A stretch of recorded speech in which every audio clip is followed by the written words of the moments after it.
This week on the Jock and Nerd podcast, Mikey Famine from the Voice from the Underground podcast joins us to geek out about the season 2 finale of The Mandalorian. Geek boner. Plus, Sony pulls Cyberpunk 2077 from the PlayStation Store and offers full refunds. Denis Villeneuve's Dune may only come out in theaters as Legendary applies legal pressure on Warner Brothers, and Rugboy's made up some new words. Sloppy jock. All that and more in this edition of the Jock and Nerd Weekly for Wednesday, December 23rd, 2020. Hey, what's up? It's Taylor Gray, the voice of Ezra Bridger on Star Wars Rebels, and you're listening to the Jock and Nerd podcast.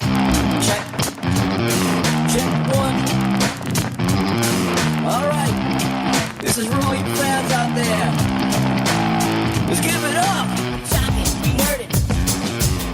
We funny, disturb it. We jock it, we nerd it. We spoiler alert. Oh yeah! Hello, listener. What's up? And welcome to the Jock and Nerd podcast, where we give you comic book and superhero TV and movie news, reviews, and whatever we choose. Jock and Nerd. My name is Imran. My name's Anthony. He's the Jock.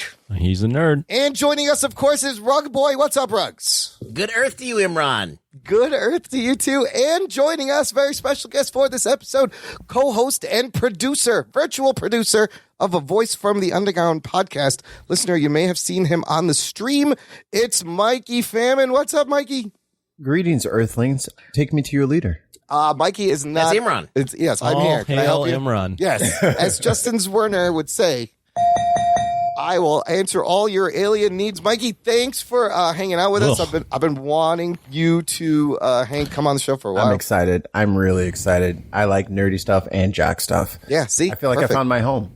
When I came, so I met Mikey over at VFU, and I was like, oh my God, we have a lot in common, and we kind of hit it off right away. So Then you slept with him. then He kissed my neck. He kissed my neck. I whispered sweet nothings. You weren't abducted by an alien. That was just Imran. Where's that a probe? Where's your other hand? Oh, shit.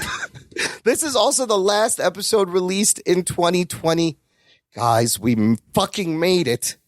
So congratulations. I don't know why everyone's like, oh man, 2020, great, it's over. It's like, it's just a flip of a calendar. If you act like everything's just going to go away in I 2021. can't wait till January 1st. Oh my God. When magically it all goes away. nothing happens. Yeah. Boo. What? So I just learned that today, Yeah. right now. So, fuck. Yeah.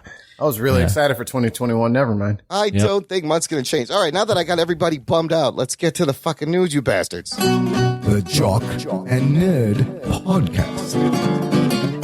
Yo, there are two big public fucking major fiascos occurring in two huge industries that we cover, and both of them are fascinating. We're going to talk about one, something we ended with the last episode. Anthony, remember we talked about Cyberpunk 2077 and our... No, I don't remember, to be honest with you. You don't remember? I already forgot. You were there. Was I? Yes, Ruggs and I talked about our first impressions. No, I remember. I asked him about it. Yes, and how, the backlash Sony CD Projekt Red was getting from the public because the game was fucking buggy and possibly not ready to be released. Well, the minute we stopped recording last week, I go to the internet and I see articles saying Sony has pulled Cyberpunk 2077 from the PlayStation Store and is offering full refunds to everybody. Holy fuck, Ruggs, you are a resident video game expert. I can't remember. Expert. Yeah, barely. I use that term loosely. But I Yeah. can't remember the last time a huge AAA game fucking fell on their face so flat like this. This Yeah. is shocking. It's pretty bad. They basically released. See, what happened is that they concentrated on the PC version. And that's still buggy too, apparently. Yeah, it's still buggy, but it's still more. It's still pretty playable. Like there's things that happen, but it doesn't stop you from playing the game. But I think that they were trying to create like this 4K super fucking detailed experience, and they showed only the PC versions. Yeah. And I think they didn't give a fuck about the PlayStation or any of the other ones because those were underdeveloped. So more people play on those consoles, I think, overall than on PC. So like a large portion of the people who got the game that like no one was actually working on. I mean, I've seen articles saying this game is unplayable. And Mikey Famine, you've been following this story. What do you know about the Cyberpunk? I'm not a huge Cyberpunk dude. Yeah. But I did think something has gone amiss when they're offering refunds. Yes, that's never good. They never offer refunds. And I think a buddy of mine has the Xbox X. Yeah. And he has it. Yeah. And he said it runs just fine.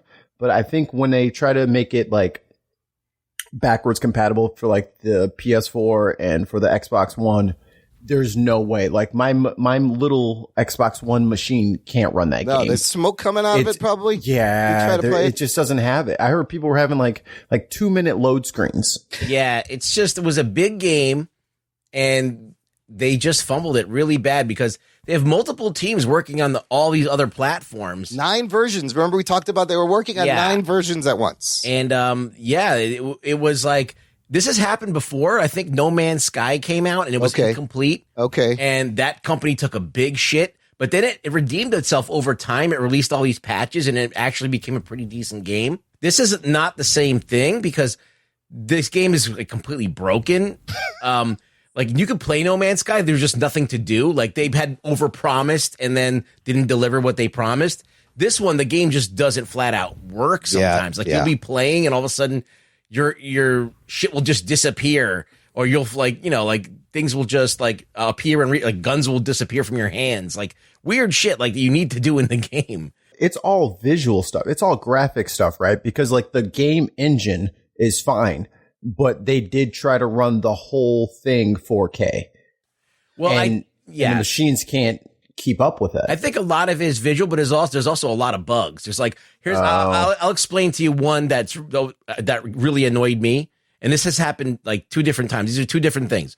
Number 1, the main bad guy that you need to kill in order to progress in a story, he is in the elevator, right? And the elevator door is open. But then all of a sudden he just disappears. Yeah. So now you can't beat the level. Yeah. And he doesn't come back. You can't do anything. So you have to fucking restart. Yeah. So you've killed all of these guys to get to the last guy, and now you're fucked. Dude, get good. Get good, dude. Rex, this is what's been happening to me. Sometimes when I'm in a firefight and it gets really crazy, it'll suddenly go to photo mode. And I did not press the fucking share PS button at all. All right. This is another one that happened. So, you have at a certain point, you're in a building, and then all of a sudden you're in a firefight, and all of a sudden you're outside of the building. You don't know how you got there. Oh, God. And you're like, what the fuck? Or not only that, sometimes it cuts to outside of the building, but then you're not there. Oh, boy. So you're in the building somewhere, and the camera's nowhere near you. You don't know where you are. So it's like if someone just took the camera and stuck it outside, and then and you're watching the whole thing. How are you supposed to play it? You can't even see what your guy's doing, nothing. You have to use the force, man. You got to use your senses. Close your eyes. Yeah, I've gotten to the point where I don't know if the thing is a glitch or it's supposed to be part of the game. Like, it's so confusing now. Ruggs, on the business side of things, they said that Cyberpunk 2077 has already sold more than 13 million copies since launch, making it one of the best-selling games of the year. But on the other hand, I hear that they're getting hit with lawsuits from their investors for a bad product, and that's going to cost them about $1 billion. Yeah, I mean, it's really sad because the game is actually not a bad game. It's not. It's a pretty good story.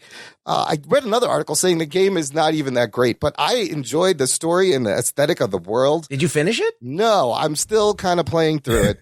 Okay.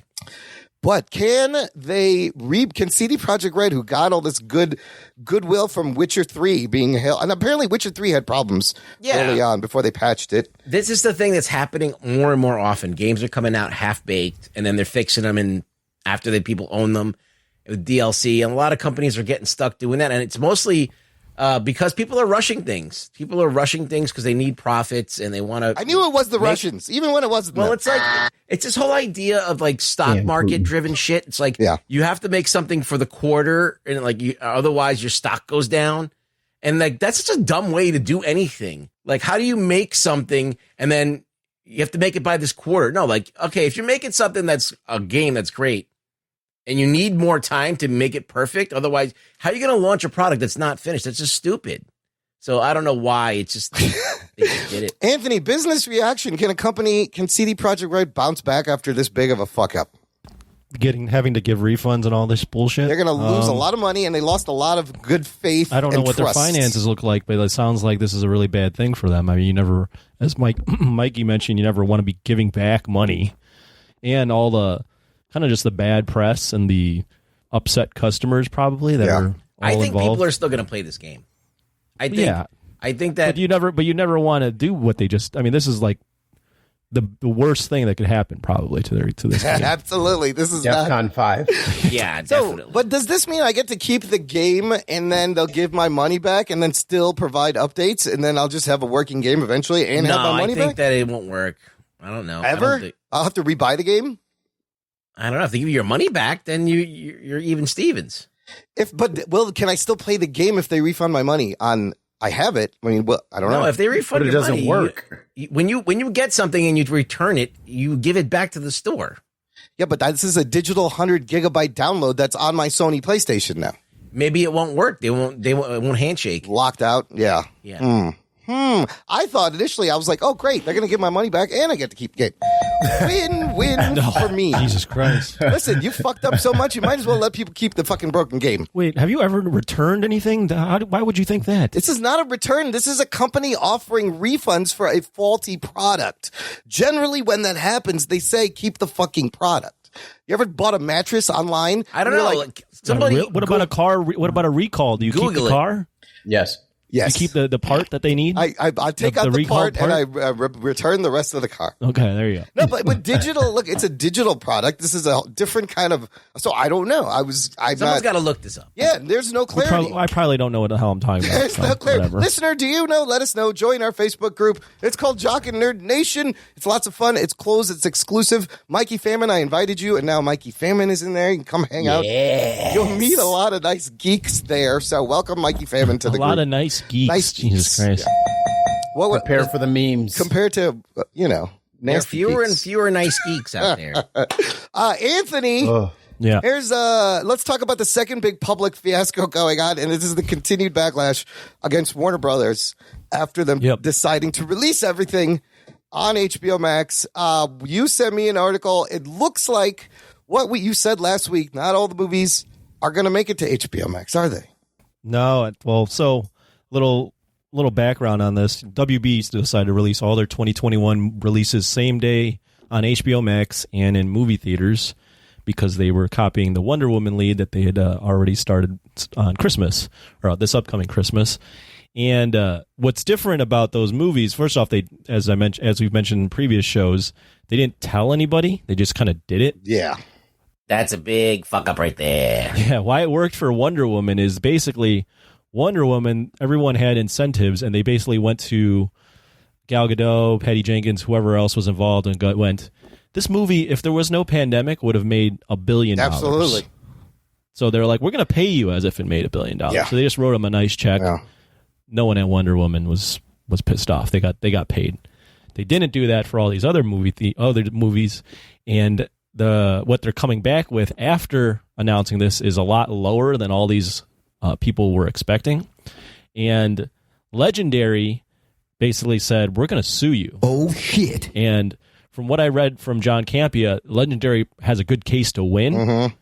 So it looks like Dune, which is going to be out in the fall, is going to make it to movie theaters. Only, and not do day and date with HBO Max. And Godzilla vs. Kong is supposed to be in the spring. Apparently, Netflix had offered Legendary $250 million to put that on their streaming platform. So Legendary is like, you got to hit at least $250 million, or else we're taking you to court. Warner Brothers blocked that. Them getting $250 right. from so Netflix. That's why they're coming back to Warner Brothers and going, you have to at least, you fuckers, if not more. You give. And there's another movie I think Will Smith is doing King about Richard. King Richard about the Williams sisters. Their dad. Yeah. And he has something written in his contract because he has an exclusive deal with Netflix to do streaming stuff. Yeah. That this movie has to be in theaters. Yeah. So there's going to be some stuff with that. And by doing all of this with Legendary, all these other movies and artists. Well, a slippery slope is are opening also up. going to be like, wait a minute, what the fuck? No, this isn't as rigid as we thought. We thought we were all going on HBO Max. So yeah, there's a lot of fallout from this. And let's not forget Dune. Denis Villeneuve is packaging Dune as a 2-part, thing for the book, and it's an epic big screen thing. That's how he shot it. But this is the threat to sue is very interesting. How quickly fucking Warner Brothers caves opening even more fucking cans of worms for them. Mikey Famine, what are your thoughts? Did Warner Brothers fuck up, or are you happy as a consumer that possibly getting 17 first-run movies day and date at the same time on HBO Max? I'm a little torn, right? Because I do want to watch movies. I think we can all agree that we want to see the new movies when they come out. But I definitely don't want to go to a theater. Yeah. Not now. Yeah, not right now anyways. But I also don't want people to, as an artist, like I really feel bad for people getting the shaft when they spend all this time, money, effort, and talent to do something just to get boned in the end. You know what I mean? Yeah. Like, But can I make a counter argument for this? Sure. It's a fucking pandemic. Yeah. It's like not anyone's fault. Like this is what's going on. And everybody's losing money. Like restaurants are losing money. All these businesses. So these guys can't lose money. Like what the fuck? That's weird. It's not the fact that they're losing money. It's the fact that Warner Brothers did this without talking to their constituents about this. Yeah. No, they released it. Yeah. We agree that was fucking stupid. I think if they would have negotiated behind the scenes and worked some of this out with all these theaters, and gone to them and be like, hey, it's a fucking pandemic. Like we don't know how much this would have made, but it's not going to make a lot if we go out in the movie theaters right now. I think if they would have, worked this out, but they had, I think they wanted to make a splash on their platform, and now they have to work it out with pissed off people. Yeah, they're all going to eat shit. That's the truth. It's like this environment is not good for any of this shit. And what are they going to do? Like just hold them and then have a pack? How are they going to release these things? They have all these movies already lined up for like 2 or 3 years. When are they going to squeeze them in? Are they going to really have the breathing room to make money like they would in a normal market, even if there was no pandemic? So like they have to just, the reality is they're going to eat shit. So, we can't stop that from happening. I guess the guy Keelar felt pressured. Like the quicker you can make a decision on this, the quicker you can kind of start to look at the future. Could it be handled better? Absolutely. But at the same time, these are unprecedented. Here's another fallout situation. Sony is now saying, a bunch of directors are very interested in working with us.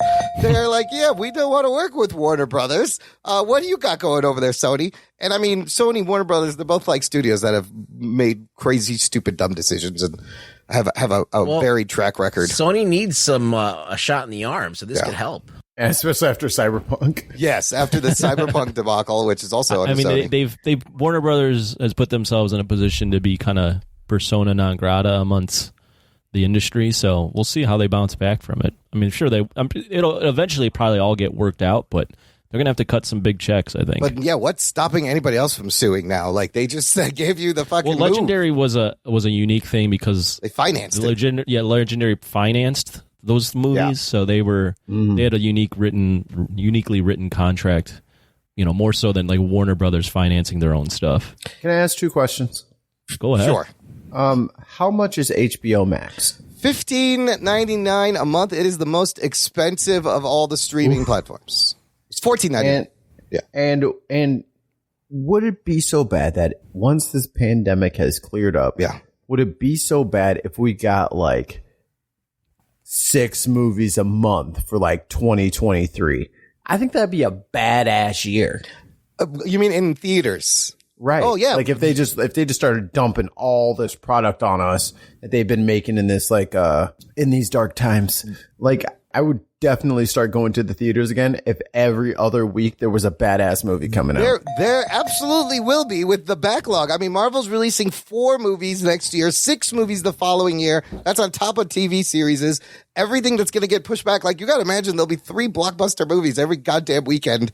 That's going to be awesome. That they've been sitting out. Speaking of HBO Max, do you have it, Mikey Famine? I do not. Oh, because Wonder Woman 84 will be out when this show releases.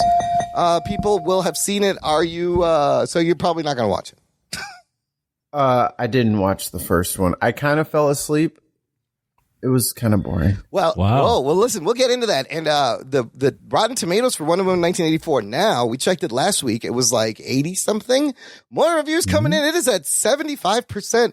It has dropped the average rating 6.6 out of 10. This movie did come out a week ago overseas, internationally, in China, other markets. Did not do that well. It opened to 38.5 million overseas, which is not the greatest. Variety says for the domestic opening, Warner Brothers is reporting that they've done 4.3 million in advance ticket sales already. Insiders believe a 5 to 7 million opening weekend is probable.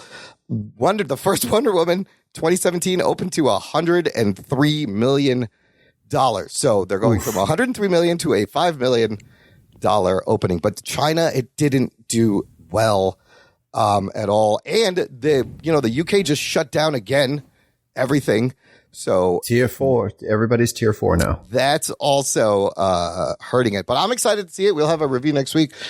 Speaking of the first movie, I found this article where Patty Jenkins is talking about how the ending of the first Wonder Woman, which was, remember the handlebar mustache guy? Spoiler alert. Handlebar mustache guy. Where is it? Spoiler alert. Handlebar mustache guy is Ares, God of War. Wow. Okay. Didn't see that coming. And it's a big fucking CG Snyder battle on a dark screen. Apparently Patty Jenkins now saying Warner Brothers demanded that ending to go in the movie, even though critics did not like it when they screened it. She wanted a smaller, more intimate ending, and they wanted a big thing. And the sad thing is, Mikey Famine, that movie, if it wasn't for that ending, that movie is very good. It's almost near perfect, I would say, if it wasn't for that ending. I don't think it's the fight between Ares. I just think they did some cheesy ass shit during it, and that's what made it seem overdone. Two things on that. Yeah. I'll comment as well on the ending. I don't necessarily mind the spectacle of it, but the ending itself goes against the entire plot of the film, which was that there is no good humans can't be just boiled down to bad or good, and if you erase one thing, then everyone turns good. Right. They're a lot more, gray than that, and then the ending comes down to just battling a bad guy. He's just trading punches. Yeah, it simplifies it. So and then they battle the bad guy, and then the war ends. It's like, oh wait, is that simple or it isn't? Anyways. Nothing like Patty Jenkins just throwing her bosses under the bus, huh? Yeah, so I find that to be actually kind of rude. Like this is the group that's paying your checks, and you're just gonna be like, it was their fault. Just don't comment. She doesn't give a fuck. She's have a little tact. She's going to Disney to make Rogue Squadron. She's set. She's like, what the fuck? And now it's like, I don't know. I saw another article. She's like, I don't know if I'm gonna make Wonder Woman 3. Warner Brothers is pulling all this bullshit. So yeah, it seems a little rough, a little raw. Yeah, WB is not winning anybody over. Yeah. I guess so. I guess if it's in reaction to all this other stuff, although again, I think she got paid as if the million got made $1 billion. Oh yeah, she definitely should. Yeah. She made out like a bandit. This is the group that's paying you. I don't understand why you never throw your bosses under the bus publicly that you're still working for. Wow. She does say the ending of 84 is better and that she likes it and it's what she wanted and it's more character driven, whatever. But yeah, she's just Warner Brothers is getting so much shit thrown at him. She's probably like, fuck it. I'm gonna throw him on the bus here. That was not my ending. Fuck you guys. With all this stuff flying at Warner Brothers, all I can say is Michigan J. Frog would never. Oh, he's singing and dancing in his little tuxedo and cane and top hat. He's very classy. This WB is very different.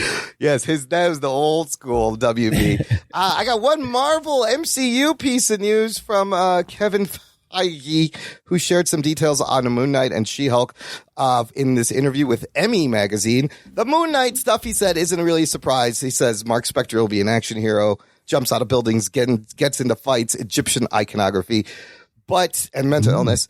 The She-Hulk stuff, he has confirmed that She-Hulk will be a half-hour legal comedy, something that Marvel Studios has never done before. Oh, shit. So what are we're getting like we're getting like a night court with She-Hulk? What are we getting? Half hour? Is it going to be a laugh track? What do you think, Ruggs? Is this a good move? I don't know. I don't know. She-Hulk, I don't know. It'd be weird. But maybe I'll be wrong. Have I been wrong a lot? I don't know. No, you're sometimes, rarely, never. I'm always wrong. Jesus Christ. Don't kiss his ass on the show. Everyone's wrong. I'm saying I've been wrong I'm going to say at least 20% of the time. I like that Imran talked himself out. He's like, yeah, sometimes. Wait, no, maybe not. Actually, you're never wrong. I'm wrong. He talked himself out of insulting you in his own way and then insulted himself. The confidence on this man. And you see my insecurities? It's called seppuku. It's comedy seppuku. He falls on his own blade. He didn't know what to say, so he just said everything. If there's a psychiatrist listening and can explain this to me, I'd just write in. show@jockandnerd.com. Mikey Famine, you are excited for these Disney. Do you have a Disney Plus? Let's start there. I do have the Disney Plus. Are you excited that there's actually going to be some new shit? I mean, we did get a second season of Mandalorian, but they need to start putting more shit on the Disney Plus. Yeah, I'm very confused because I love lore. I love stories. I love characters. Yeah. I love to see them grow, but I can't do the 38 different Batmans, the 500 different Superman. Like, I drink too much to remember all of that. So, She-Hulk is Hulk's cousin? Yes. Who is she? Bruce Banner's cousin, Jennifer Walters. Look at me go. Look at that. You got Nailed it. You got it. Pulled it out of the air. She's a lawyer, and then she becomes She-Hulk, and sometimes she's lawyering as she's She-Hulk. So wait, she's going to be like giant? Like she's going to be like a big old scary lawyer? She should be a large green. I think 6'7", well, right? Yeah. John Byrne had a run in the 80s and the 90s where She-Hulk was a kind of a comedy comic, and it was like breaking the fourth wall, and it was kind of like that. But she's evolved into more than that now. Yeah. She's evolved like past that, but so we're going backwards. But I mean, it's okay. It's her roots. They're using that comic run as the inspiration for this half-hour. I mean, and she defends other superheroes in court, right? Is that a thing, or is that something that Kevin Feige said? She does. Yeah. She does all kinds of stuff. I mean, so what we're getting out of this is a Disney court show. Yeah, Disney half-hour legal comedy court show. Ally McBeal, and she's green. I don't know. Okay, Ally McGreen, yeah. I will give them credit. These are all different shows they're giving us, from WandaVision to Falcon. And is now there still like comedy. A court show? I mean, there's Law and Order. That's still on? It must be. I don't know if they're making a new one. There's no way that got canceled and none of us heard about it. 12 versions of that show. Murder, She Wrote. I still watch that. Oh, that's still right after Matlock. Yes. Matlock? Yes. Yeah. Wait. Columbo? The Rockford Files? Rockford Files? Just one more thing. I love Peter Falk when he did that. I got one more question. Fucking Columbo will always get you with the one when you think he's done and you've gotten away with it. He'll get you with the one more question. One more question. He was great. Yeah, all those shows are relevant and topical. Absolutely. If she talks like Columbo, I will watch it every week. She's not a detective. She's a lawyer. I don't care. Okay, anyways, we will see Tim Roth, Abomination, and Mark Ruffalo, and probably other cameos in the show. Listener, visit our shop to buy some Jock and Nerd shit. We have a lot of and actual clothes too, but there's shit also. No, you could get a Jock and Nerd mask, a hoodie, a tumbler. You could support the show, promote the show, show your love. Visit jockandnerd.com/shop. It's our TeePublic shop. Lots of fun stuff there. Wear me. Yes, you can have Rugboy all over your face and chest. Whoa. I like that idea. Yeah, I'm wearing Rugboy right now. I have a Rugboy shirt on right now, Rugs. I have you on my chest. I'd fuck me. Got you on my man boobs, Rugs. You want one eye on each nipple. Oh, puts the lotion in the basket. What was it, Clarice? I'm rubbing Imran's nipples. You're rubbing so gently right now. Everyone start rubbing yourself. That's the chafing I'm starting to feel. Gold How do Bond. I feel your Gold chafing? Bond. Gold Bond does. How am I feeling your chafe? I'm not chafed, but I feel your chafe. Bond. It's a Gold Bond callback. Don't worry. I thought there was gonna be a big discussion on the boards, but there wasn't. About Gold Bond. I was really upset about that.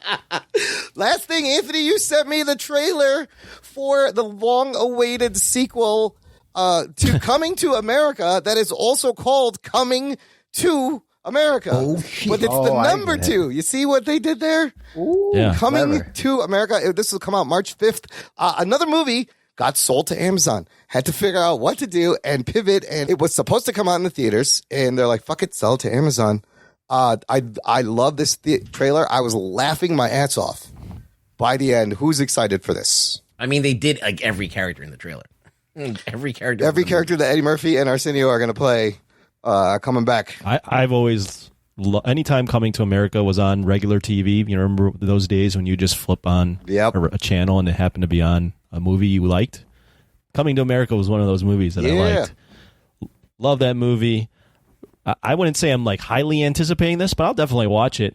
I do have one thing to say though, in canon for in the Coming to America canon. Okay, yeah, give us the canon. Those dudes in the barber shop. Yeah, they should be dead. They should be dead. Yeah, they were all like 60, 70 back when that was in what, the 80s? Yes. And now it's like 40 years later. There's no they way. should all be, and they all look exactly the same. That's the funniest part. Eddie and Arsenio Hall are older as the main characters, but the barbershop guys are. They didn't even need to put makeup on them. They're already old. Yes. Now let me speak up for the black delegation here. Okay. Black don't crack, baby. That's right. That's You're true. not going to look. They're 138 years old, each one of them. Absolutely. That's why that's a saying. No problem. That's pretty much the best answer you're gonna get. That's true. Yeah, I mean, why they look the you just same. gotta Okay. go with it. Yeah. All right. Dude, 172 years old. I was dying at the end when he's like, "What's up, Hotel Rwanda?" I was like, "Oh shit, fuck." Mikey, did you watch this? What'd you think? I watched it twice. Oh my god, it's so funny. And I have a small confession to make. I don't want, please, black listeners, don't take my black card away. I don't know if I've seen Coming to America shit. from start to Okay. finish. Yeah, no, that's fine. I've always seen it in different bits. So like I know the movie, but I've never seen the movie. I have movies like that, and I'm gonna rewatch this because I haven't sat down and watched this thing in years. So, wait, let's just real quickly. Yeah. Maybe like 10 seconds. Yeah. So I guess the plot is he has a kid in America and he has to go back. And so is that what it is? It's just like the Borat, the fucking Kevin Smith movie, the Bill and Ted. It's the second generation. It's the kids, and he's got to go to Brooklyn this time and find his kid. It's the same thing everybody else is doing with these. But returns. how did he have a kid? I don't know. Wasn't Royal he? penis was clean. Yeah, I thought he was like a stand-up dude. He was only going for that one girl. But he banged someone else. Maybe he banged the sister. But the royal penis was clean. Yeah, wow. That really just ruins whatever the guy's name was in that movie. Hakeem, Prince Hakeem. Yeah. And how about? He was such a good guy to have a kid out of wedlock. Come on. Oh, maybe they'll explain it. I'm sure there'll be some kind of fucking crazy explanation. I love It's got to how be Arsenio Hall's kid. I love how Zamunda looks like fucking Wakanda in these fucking in the beginning here. Like they got a lot more money in this movie than they did in the first one. I like that Wesley Snipes just is acting like a fool in this trailer. Yeah, great cast. You have Leslie Jones, Wesley Snipes. It looks hilarious. It's another one. I'll pay $20 for this on Amazon when it comes out. Sure, Absolutely. Are they doing? Is that what they're doing? Or are they just releasing it? Oh, okay. I so think you have to pay. it's. Oh well, I don't know. It may be just an Amazon movie. That is a good. It says coming to Amazon, so it may be for free. Yeah, it's not. I think they. No, I'm so confused because they did that with Borat. They just released it. So if Amazon has bought this, they're just going to release it. That's what I think. I'm guessing. Yes. I'm going to watch it either way. Yeah. Palm Springs did you have to pay for that? No, that was a Hulu movie, and it was free with the Hulu subscription. Oh, that was Hulu. Yeah, Never that mind. was Hulu. It wasn't Amazon. The only thing we paid for was like King of Staten Island, but that was early when it still had a theatrical release. That was still the old. That was when people still had money. Yes, it was the old. In the old world, was still kind of hanging on. Or these stimulus checks dried up. What stimulus checks? Not anymore. Exactly. Fucking hell. All right, look, We call those the beginning times. the old world, the old times. Remember that, fellas. We're going to take a quick break, play some promos, and come back and geek the fuck out about the Mando Season 2 finale right after this. After these messages, we'll be right back. Hey guys, this is Venice, and I've got a message from a friend of mine about my favorite podcast. It's your boy, Flavor Flav and Full Effect. Check this out, everybody. I want y'all to go check out TJ. What's good, everybody? TJ Johnson here from Voice from the Underground. I am the most handsome. Big Has. And I'm smoking my cigar, of course. You know what I'm saying? The Dutch. You pick me up in an Uber and a PT Cruiser, I'm calling Lyft. Cause they be fighting the power, talking about social issues, politics, you know what I'm saying? And we're not even that good. Right, we're terrible. Terrible. Tangents all over the place. And not only that, but they be keeping it fun with the sports, music, comics, and movies too. Am I allowed to talk? I think no, not right now. Shut up, colonizer!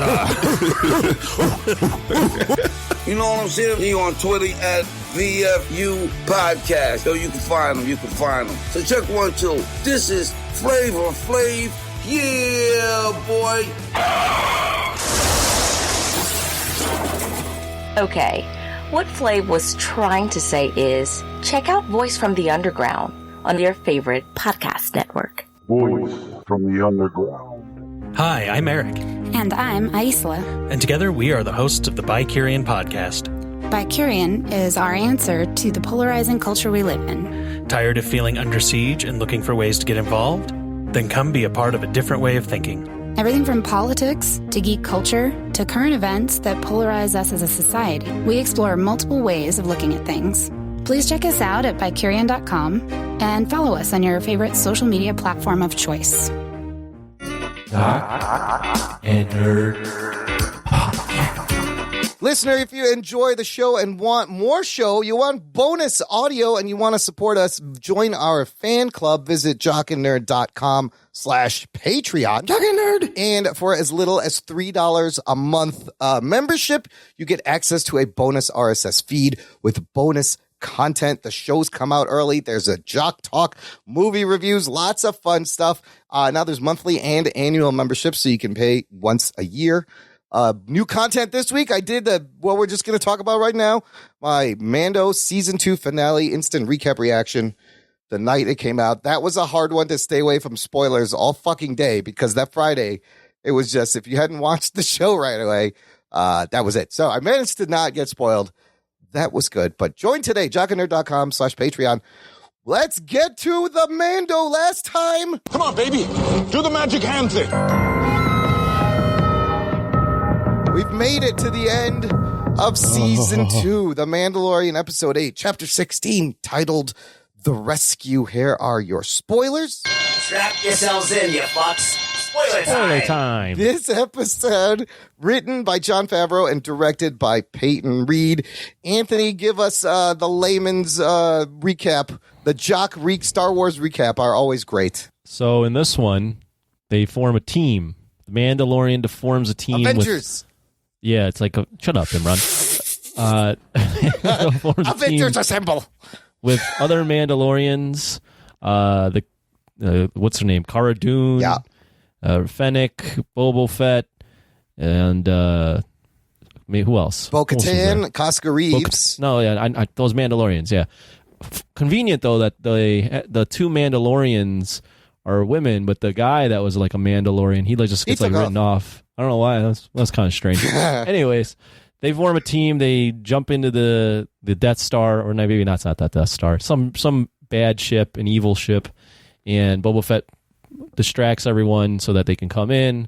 The girls are like the big distraction while Mando sneaks in, but he fights Moff Gideon. He fights the Dark Troopers.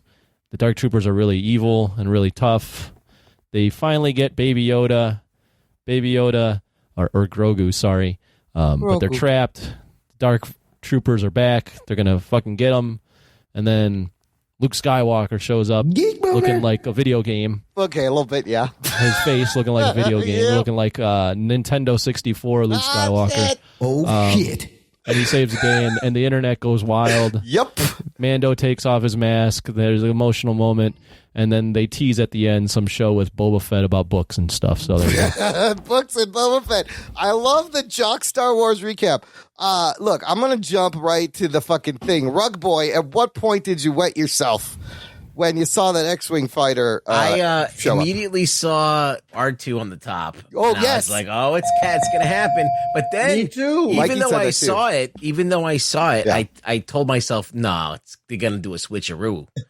Like, they're not going to give that. They're not going to do that. Like, they're going to have to fucking do some weird-ass computer graphics or something. And I'm like, they're not going to do that.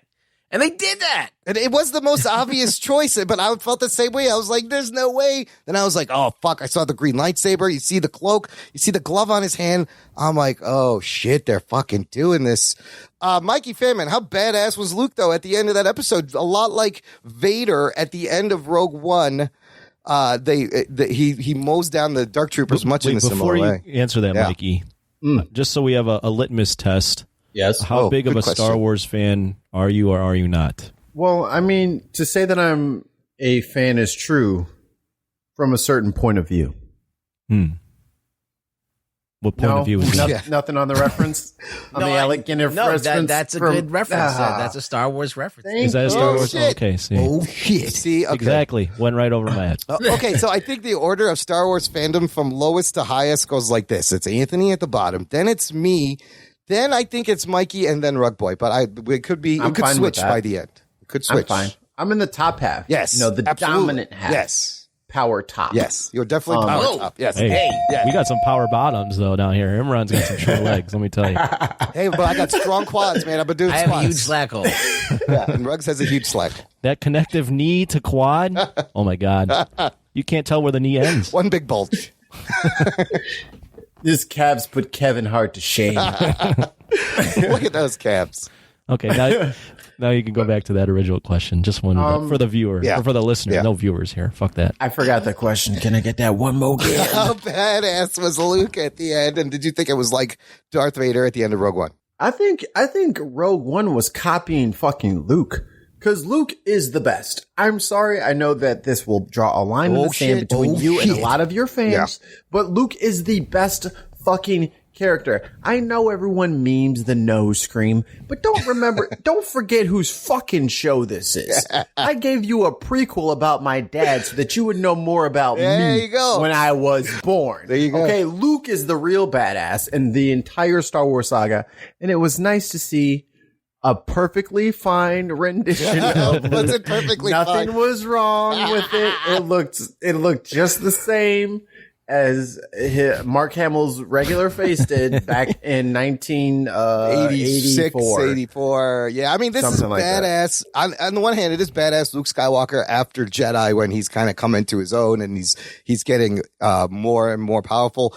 Ruggs, regarding the CGI, this was actor Max Lloyd Jones used as the body and digital CGI mask of Mark Hamill. Mark Hamill apparently did provide the voice and was on set. Oh, that's awesome. So first of all, I'm surprised they managed to keep this a fucking secret, because the minute you see Mark Hamill on set, nobody fucking caught that. But what'd you think, Ruggs? How bad was it? Well, the thing that really bothers me is I don't think it was that bad, but the thing is, I've seen they use like deep fake technology to do a digital mask, right? Yeah. So I've seen, like, remember when they had that movie with Robert De Niro on Netflix? What was that called? The Irishman. Yeah, The Irishman. Somebody deep faked that, and it looked fucking perfect. Oh, they took, what do you mean? They took an actual young De Niro and put him on there. Yeah, you know how like they did it for the movie? Yeah. And then it looked weird? Yeah. Somebody deep faked De Niro on top of that. And it looked better. And it looked like fucking 1,000,000 times better. I'm like, if they could nail it on that, why couldn't they nail it on this? And the idea is maybe it's something to do with resolution. Like, you can't do it in 4K without you noticing it or whatever. Oh. I don't know. Maybe it's like that next tier of difficulty. You know what I'm saying? It's that next hurdle. Like, yeah, doing it 1080p, no problem. 4K, yeah. So I think I'm just being. I mean, it wasn't terrible. We've seen better from Disney, Marvel, even Lucasfilm. They do this a lot. We've seen it better, more well done in the Marvel movies and episode 1 and 2. Yeah, right. So like we've seen better. So that's why I'm criticizing it. It looked a little uncanny valley. I will admit. So I was on Instagram. Yeah. One of my friends. I was flipping through stories. One of my friends who I didn't think was a Star Wars fan spoiled it for me. Oh, so shit. God they damn were it. like, oh my God, it's Luke. Oh, shit. Oh, no. Again, I'm not the biggest Star Wars guy, but I would have been more excited to see that happen if I didn't know it was happening. That being said, it made me pumped to watch the episode. Where did you hit them when they spoiled it for you? Well, he's like 280 pounds, a firefighter, and like strongman lifts. Yeah, he can so do whatever I didn't he wants. hit him. Yeah. So I in actually the balls, didn't say anything. His balls are the same size as everyone else. Yeah, but I didn't want to mess. I didn't want to mess with him. So I just called him a nerd and yelled at him for a little bit. Anyways, I was excited to see it. I mean, it was actually really well done. They built up to it really well. It got everyone super pumped, and I liked seeing just the general excitement and a character that I actually know who the fuck is finally on the show. All these other names, Bo-Katan, Ahsoka, Super Soaker, whoever the hell else is in this show. 2000. I don't know who the fuck we're talking about here. Yeah. Din Djarin, whatever the fuck. You know Luke Skywalker, though. Luke Skywalker, though, Skywalker. yeah. We're back, baby. I know who that is. R2D2? Yes. R2D2, yeah. I almost geeked out harder when I saw R2 come around. I was like, oh, fucking R2's there, too. That's who I'm on now. Well, he's obviously in the X-Wing. So. Yeah, it didn't occur to me that that's his fucking X-Wing. And, because she's like, oh, one X-Wing, that's great. And the tension building up to that, like, they were fucked. They were backed into the cabin, into the cockpit. There was no way they were getting out of that. Gideon had him. So let's get to Gideon and Mando's confrontation. Initially, I was like, Gideon went down really easy, but I think that was the plan now, wasn't it? Well, I think that he maybe realized at a certain point that he's not going to beat the Mando.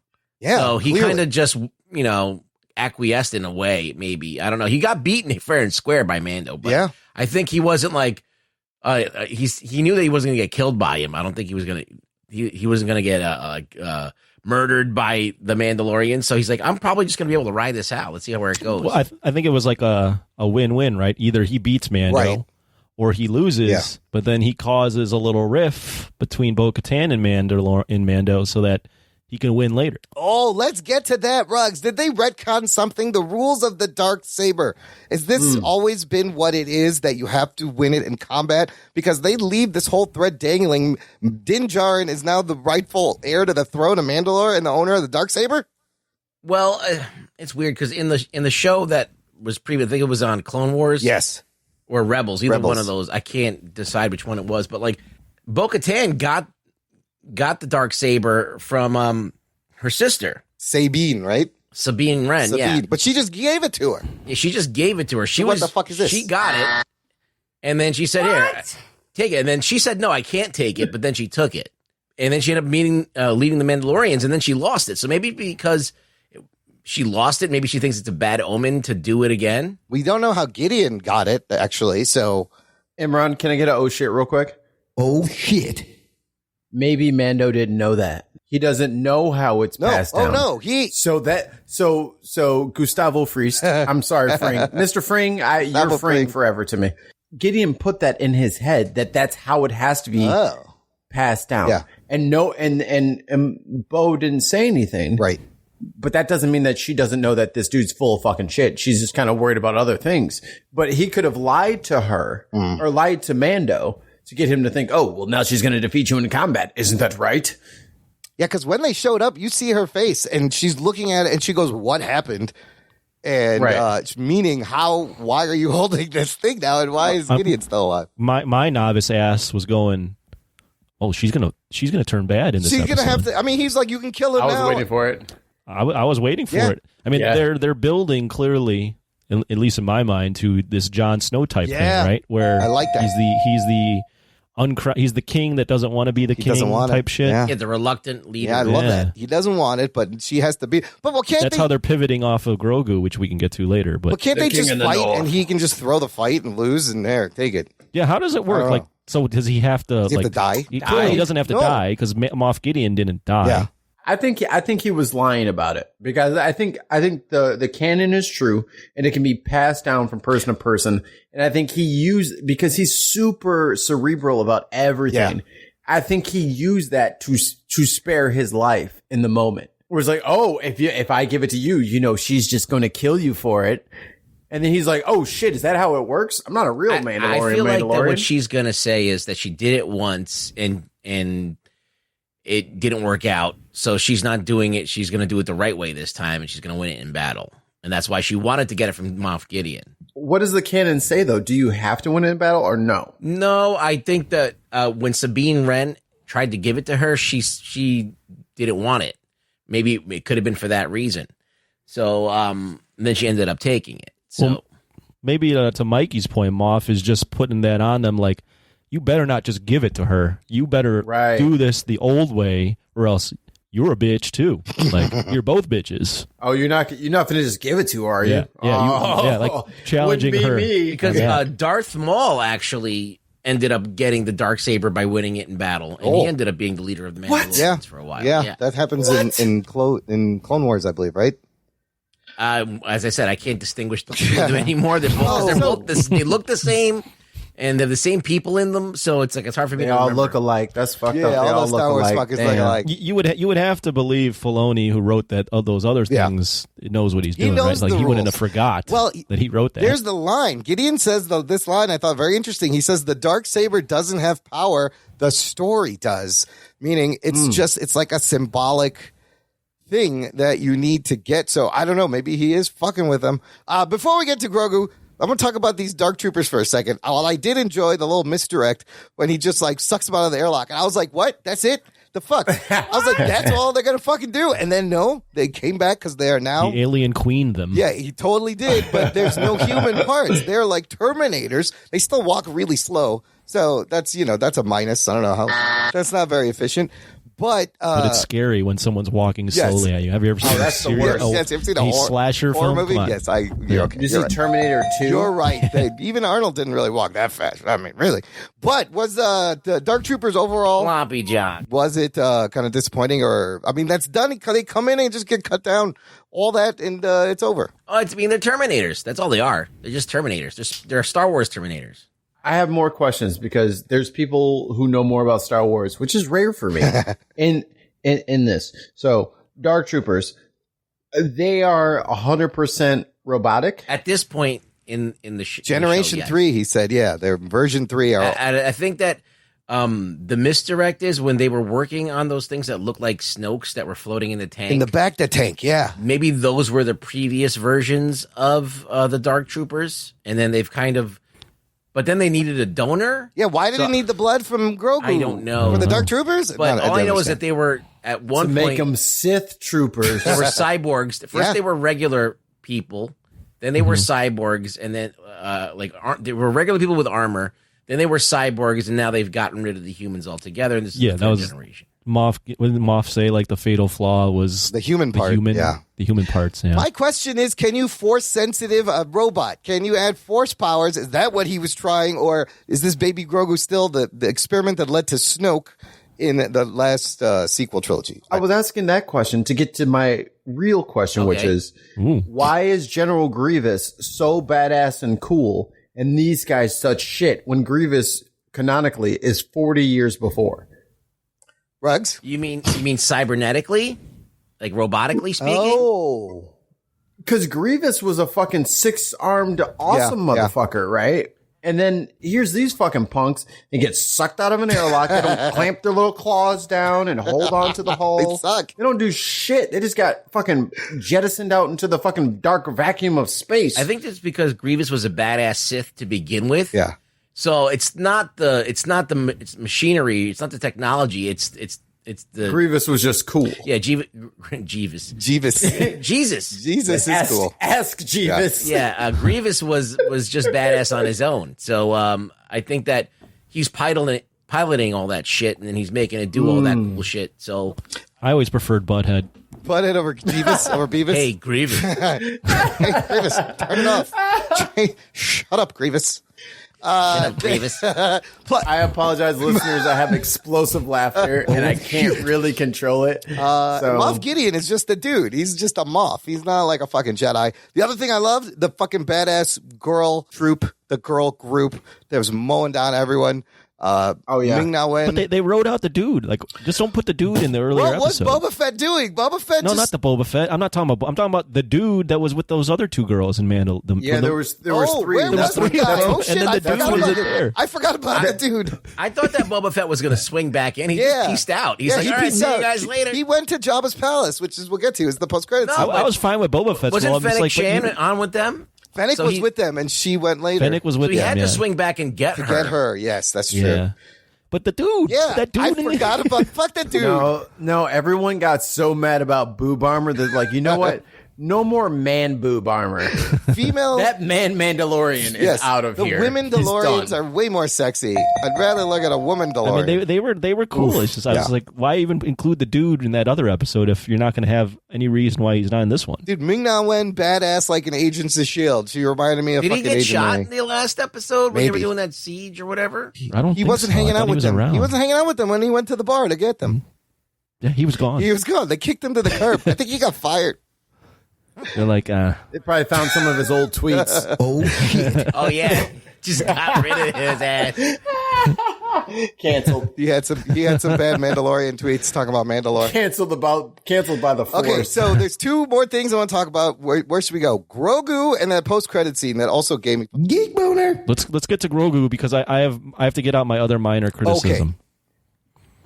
First off, that was a super emotional moment. I didn't cry, but I wouldn't blame anyone that did cry. I was right there. Yeah. But why the fuck you take off his helmet in the other episode? Again, well, so why do that? The second time you undercut that. You undercut that moment by taking off his damn helmet in the episode prior. If this was the first time he ever took off his helmet ever, I see what you're saying. Oh fuck, the whole it would have season been so big. But he took off his episode. One episode too soon. One episode prior. But that was a great episode. However, this is the first time Grogu. But that episode doesn't change if you keep his helmet on. But Grogu has never seen his face. This is the first time Grogu sees his face. And did you notice he shaved? But not that. But it's not that. It's the fact that he it would have been the first time we've ever seen him take off his helmet. Yeah. Well, now we know he takes off his helmet. Well, now we know his whole coat is up in the air, and he doesn't know what the fuck the Mandalorian coat is anymore. I think that he makes a lot of sense by saying it does undercut it. It does. It didn't need to. Yeah, it does. I never thought about that. You're right. It would have been way more impactful for that moment to have just so much more weight. Another thing that I think about is that Grogu is seeing him for the first time, and then he leaves. Yeah, it's just such a weird transition. Hi, Dad. Bye, See Dad. you later. And he's fucking tearing up. Did you notice that Din Djarin shaved his fucking mustache? He did. Yeah. Why? What? I was like, when did you have time to shave your fucking mustache from last episode, dude? On the fucking Slave One in the bathroom? What are you doing? They have a mess hall with the sink.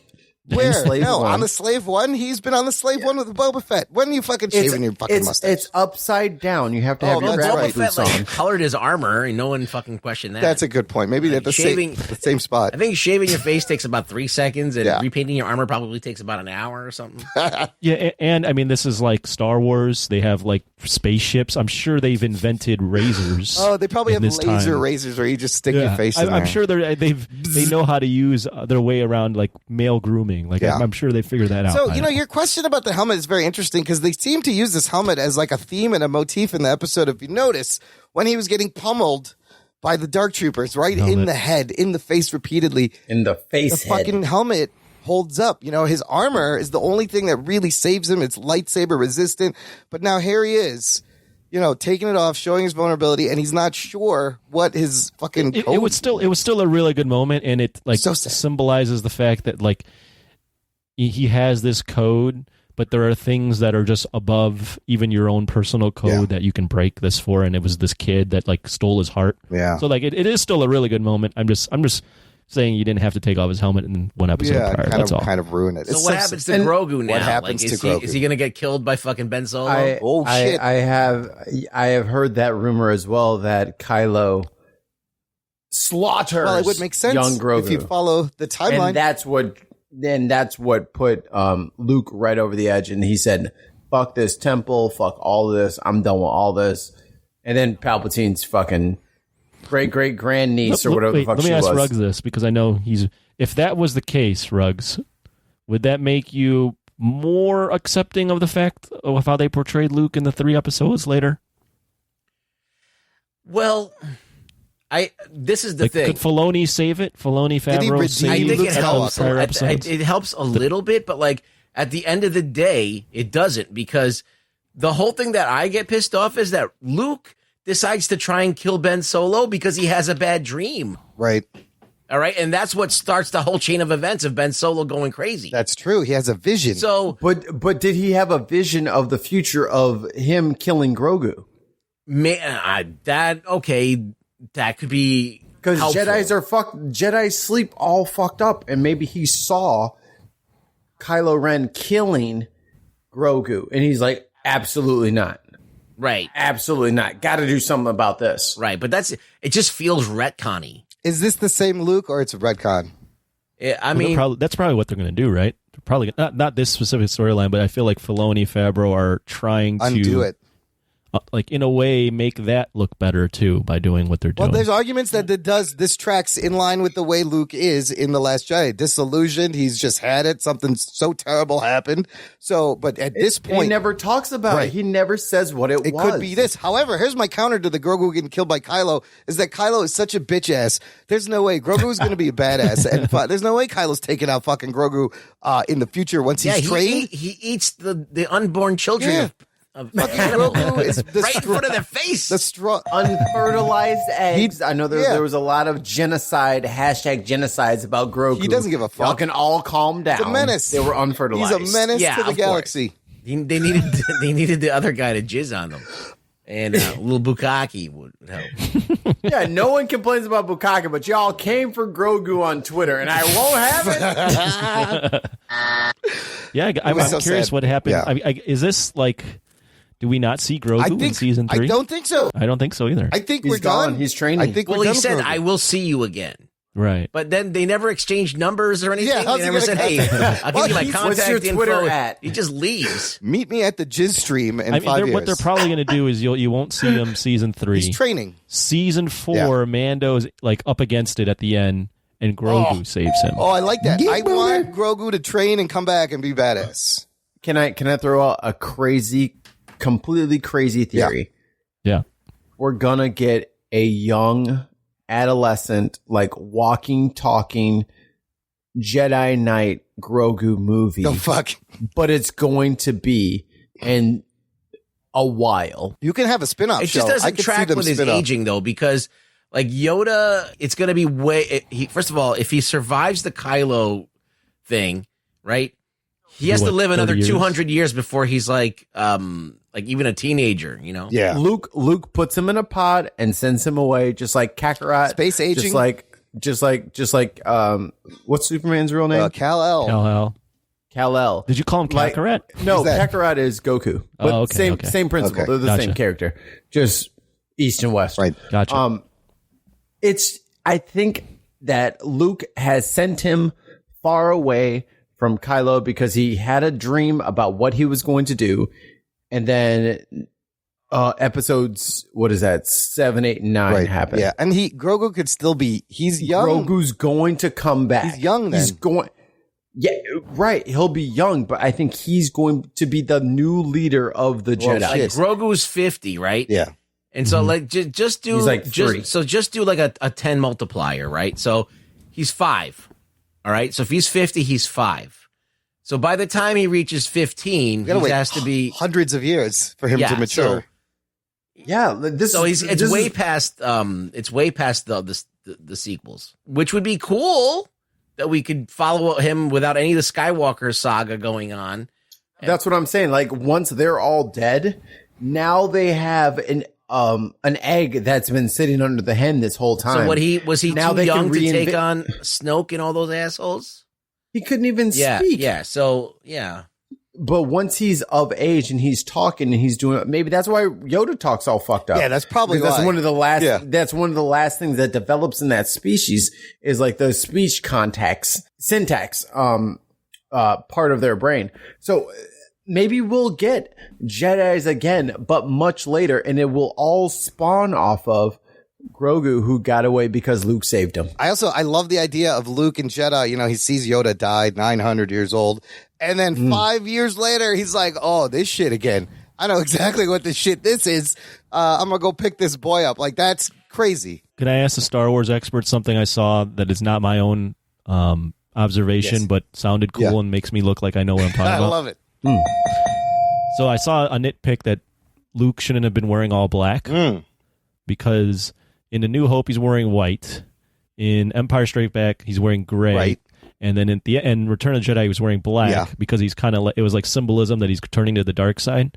And then after him and Darth Vader make up, the black, like he's wearing gray underneath his black. So that like pops open. Oh. So the symbolism of him turning to the dark side is already gone. he should have been in like all white or all gray. Does that make any sense to you guys? That's interesting. I think he just looks fucking sick in black. In the sequels, he appears in black when he fights Kylo. Does he? Oh, he does. And even in Return of the by Jedi, then isn't he already like back to being kind of like shitty? Well, even in Return of the Jedi, he's like, I am a Jedi like my father before me. He's accepted Anakin as his father. He accepts all of those things. Yes. So I don't know if that imagery I like that. fits with his character. I think it's more him embracing his past and, changing. It was just a little nitpick that I saw from someone. I mean, but smart. they nailed like the one Maybe not glove smart. on the one hand because, it gets cut off and he's got a robot hand. It gets repaired in Return of the Jedi at the end. You see him wear the glove and he's wearing that fucking glove. Okay, let's get to that post-credit scene. They gave me tons of Geek Boner, just Easter eggs everywhere. We are on Tatooine in fucking Jabba the Hutt's palace. Jabba, of course, died in Return of the Jedi. And Bib Fortuna, which is a character I had as a toy and has gained a little weight, sitting on the throne. And I had the Jabba the Hutt playset too, where the doors open and the guy falls in. Ooh. I had all that shit. Anyways, Bib Fortuna apparently running Jabba's gangster network when Fennec Badly too. Yes, not very well. He had no manpower. There was nobody guarding the door because Fennec Shand and Boba just shoot everyone, come in, shoot him. I love the moment where he's like, "Oh, Boba, we thought you were dead. This is awkward." And then he just shoots him. He's like, "Get the fuck off." Sitting on the throne as if to say, Boba Fett is now leading the fucking gangsters. And then you see the card, the Book of Boba Fett, Christmas 2021. Geek Boner. Lots of things to unpack there. But, Ruggs, what'd you think? I love where Fennec freed that dancer. The Twilight dancer finally gets freed. She's been chained this whole time, that poor girl. Well, she got eaten by the Rancor, didn't she? No, that was another one. That was the green one. This is the blue one. That was her mama. Oh, shit. Did you like seeing the Gamorrean guards in Jabba's palace? I mean, it definitely was nostalgic, but he's got a lot of history with the crime syndicates. So it's going to be interesting.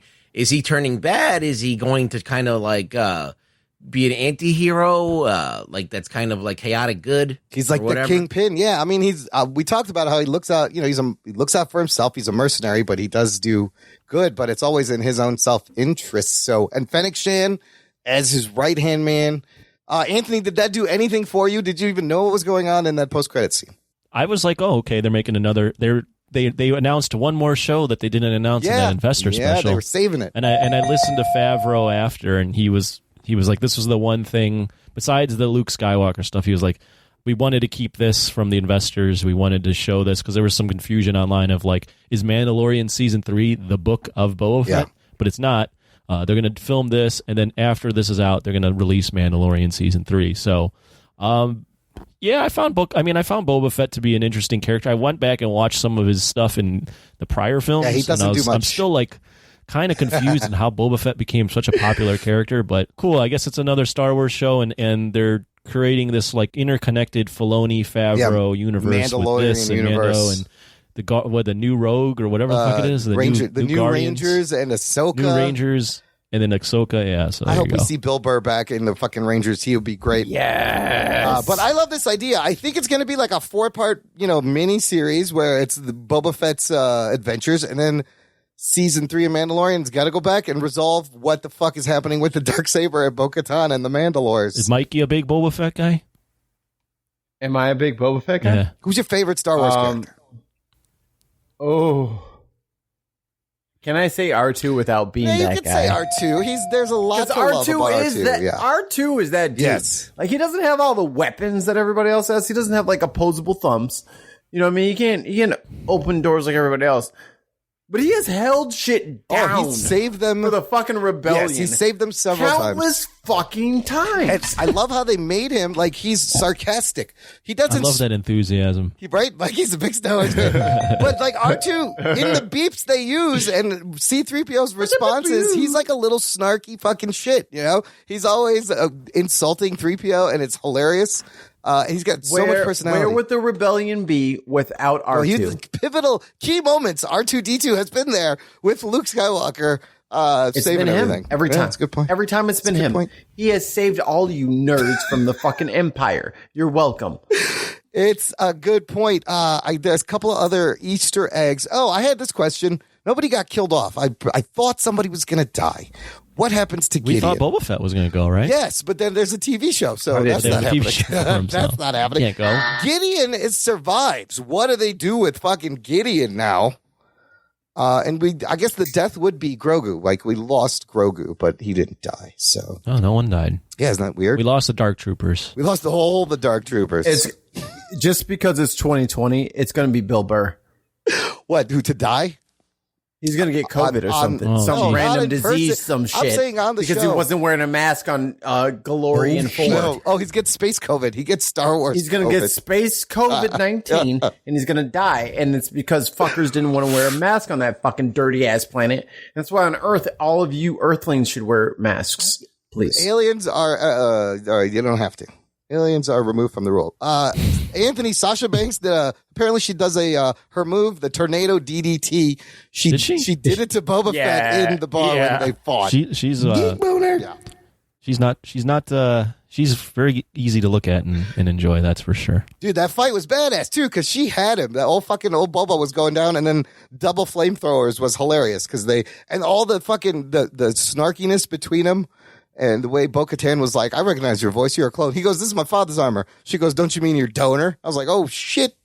That was disrespectful. Oh, my God. I even felt the burn there. I was going, what? I was like, hey. Wow. No need to get nasty. I was like, this is He should have just shown him that wrist thing that he has. The wrist rocket.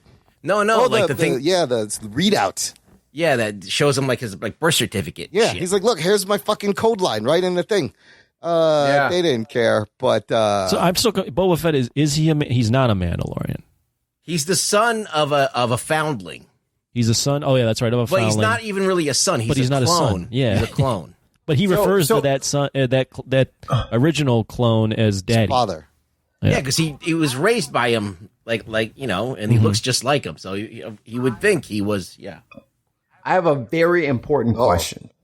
If I'm a Mandalorian and I clone myself, is my clone a Mandalorian? I think that's the question where everyone's asking right now. That is a good question. I would argue yes. Is the clone of a clone still a Mandalorian? Yeah, it's like it's the same person. We are the same person. I think this is the deal.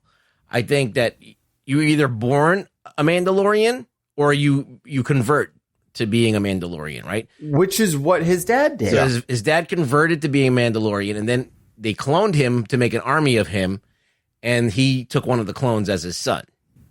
Right. So it's not even his real son. It's just a clone. It's a copy of him.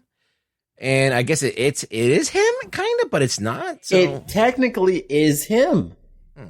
It's him, but it's with its own brain to think, to make its own thoughts. All right, this is another question. Similar to if I get a degree, and I clone myself, does my clone also have a degree? Well, does your clone have the same name?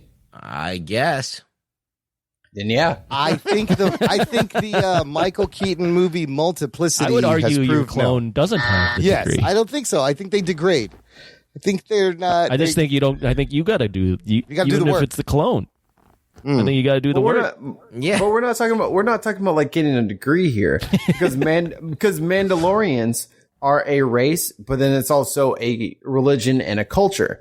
So if my clone / dad brought me up on the Mandalore ways, and he's Mandalorian, even though he's a foundling, how am I not? I think it's a little murky. I think that it probably works out in your favor, but it's a little murky, and people can use that against you. It's like being Jewish. His mother was a Mandalorian.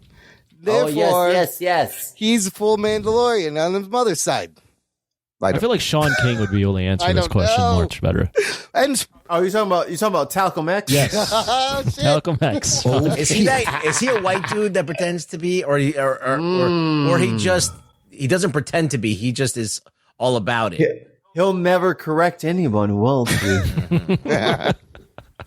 Make all of your assumptions. I'll never tell. To look at, it's funny you say Talcum X because I forgot his name, but I remember the Talcum X reference from Andrew Schultz. So that's what I looked up to find out what his name was. Immediately Sean King popped up. I typed in Talcum X. It's on Urban Dictionary now, actually. Oh. Talcum X. What does it say on Urban Dictionary? We know the truth. Yeah, it refers to white people who are black civil rights activists. Nice. There's a term for that, finally. The first time it was used was in reference to Sean King, a Black Lives Matter activist whose race has been disputed in the news. It looks by all appearances to be a white man mansplaining the black rights movement. Oh, I think I know who this guy is now you're talking about. I think I remember hearing about him. You definitely know who he is. And you're like, oh, that's T.I.'s light-skinned cousin. And you're like, oh, wait a minute. Oh, this guy. Oh, yeah, I see this guy.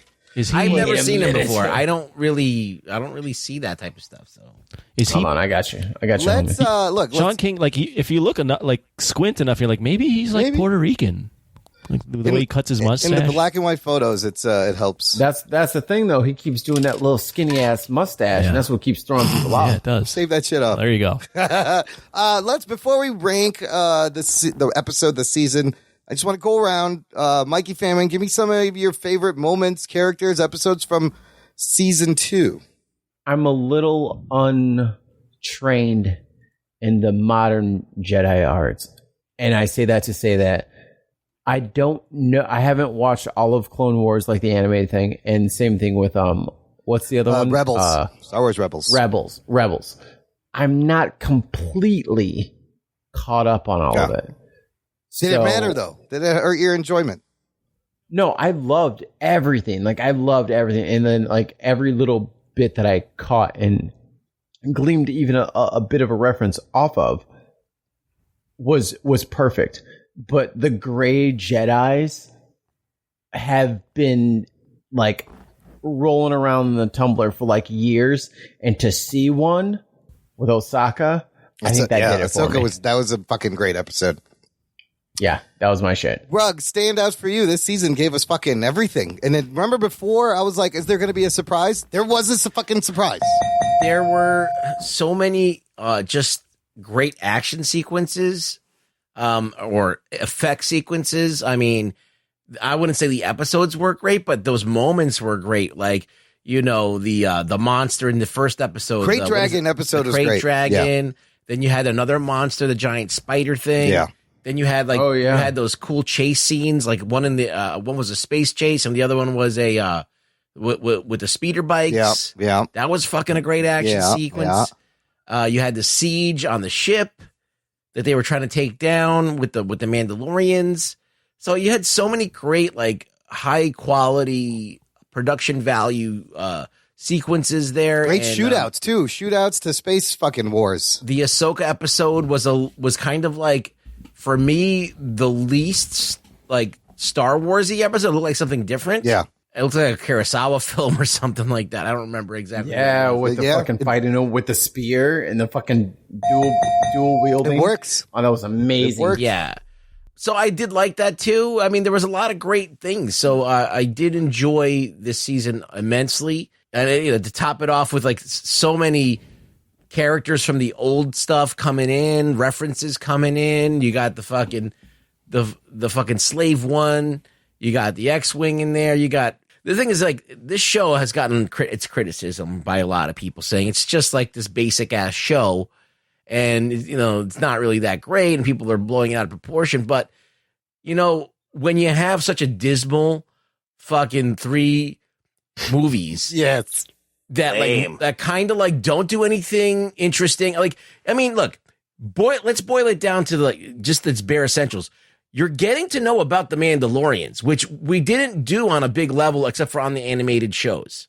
All right, they took a character that everybody had a response to the costume, and that was like just the costume alone like piqued people's interest, and then they developed this whole kind of Spartan, warrior tribe aesthetic too. And there's factions, there's this and that, there's the rules, and it creates some kind of interest and some kind of thing. And there's all this other lore that's now being put in. So is it a basic show with just high production values? Yes. But does it add a lot to Star Wars? Is it expanding the universe? Of course it is. Absolutely. I mean, what did we get new in those 3 sequels? Nothing. You didn't really get anything new. This is at least something new. It's a new, you're getting to see different sides of the galaxy, different ways of people are like, you get to see a ranger, you get to see this, all these different bounty hunters and all these things. So it is adding a lot to Star Wars. So is it the best? Is it like Game of Thrones level, like characterization and or like whatever? Like there's so many other shows that do other things better, but this does Star Wars good. And that's what all that matters. Favreau did what fucking Abrams was trying to do. This is how you do fan service properly and reward viewers and respect the tradition. I don't give a fuck about any of those characters in the new movie. Honestly, if we never see any of those fuckers again, it wouldn't matter to me. The characterization we've seen on this show, this season's episodes seem to got better and better. And yeah, I love the Bill Burr episode. I love seeing Boba Fett. I love seeing Ahsoka Tano and the resolution of Grogu. Just fantastic. Anthony, did this end on a high note for you? Did you feel the episodes are getting better? Yeah, I mean, I thought by the end of it, like I mentioned, we finally got someone I know. Yeah. So I was going, oh, great. Let's just ask one simple question. Yes. The entire sequels. All right. You had Kylo Ren was the main bad guy. Yeah. Right? Yeah. Yeah. Okay. Now, yes, he was a conflicted bad guy, whatever, blah, blah, blah. But isn't Moff Gideon? He's not even a Jedi. No, and he's cooler. Way more menacing and dangerous and villainous. Yeah. Gustavo Fring. Yeah, you can't fuck with Giancarlo. Yeah, I mean, it's just like the performance of the character and just the fact that this guy is on his game. He's not a little bitch. He's not punching things. I love where he was like, by the way, I know everything you're doing. I've been tracking you. I know what was really like as this novice that doesn't know shit.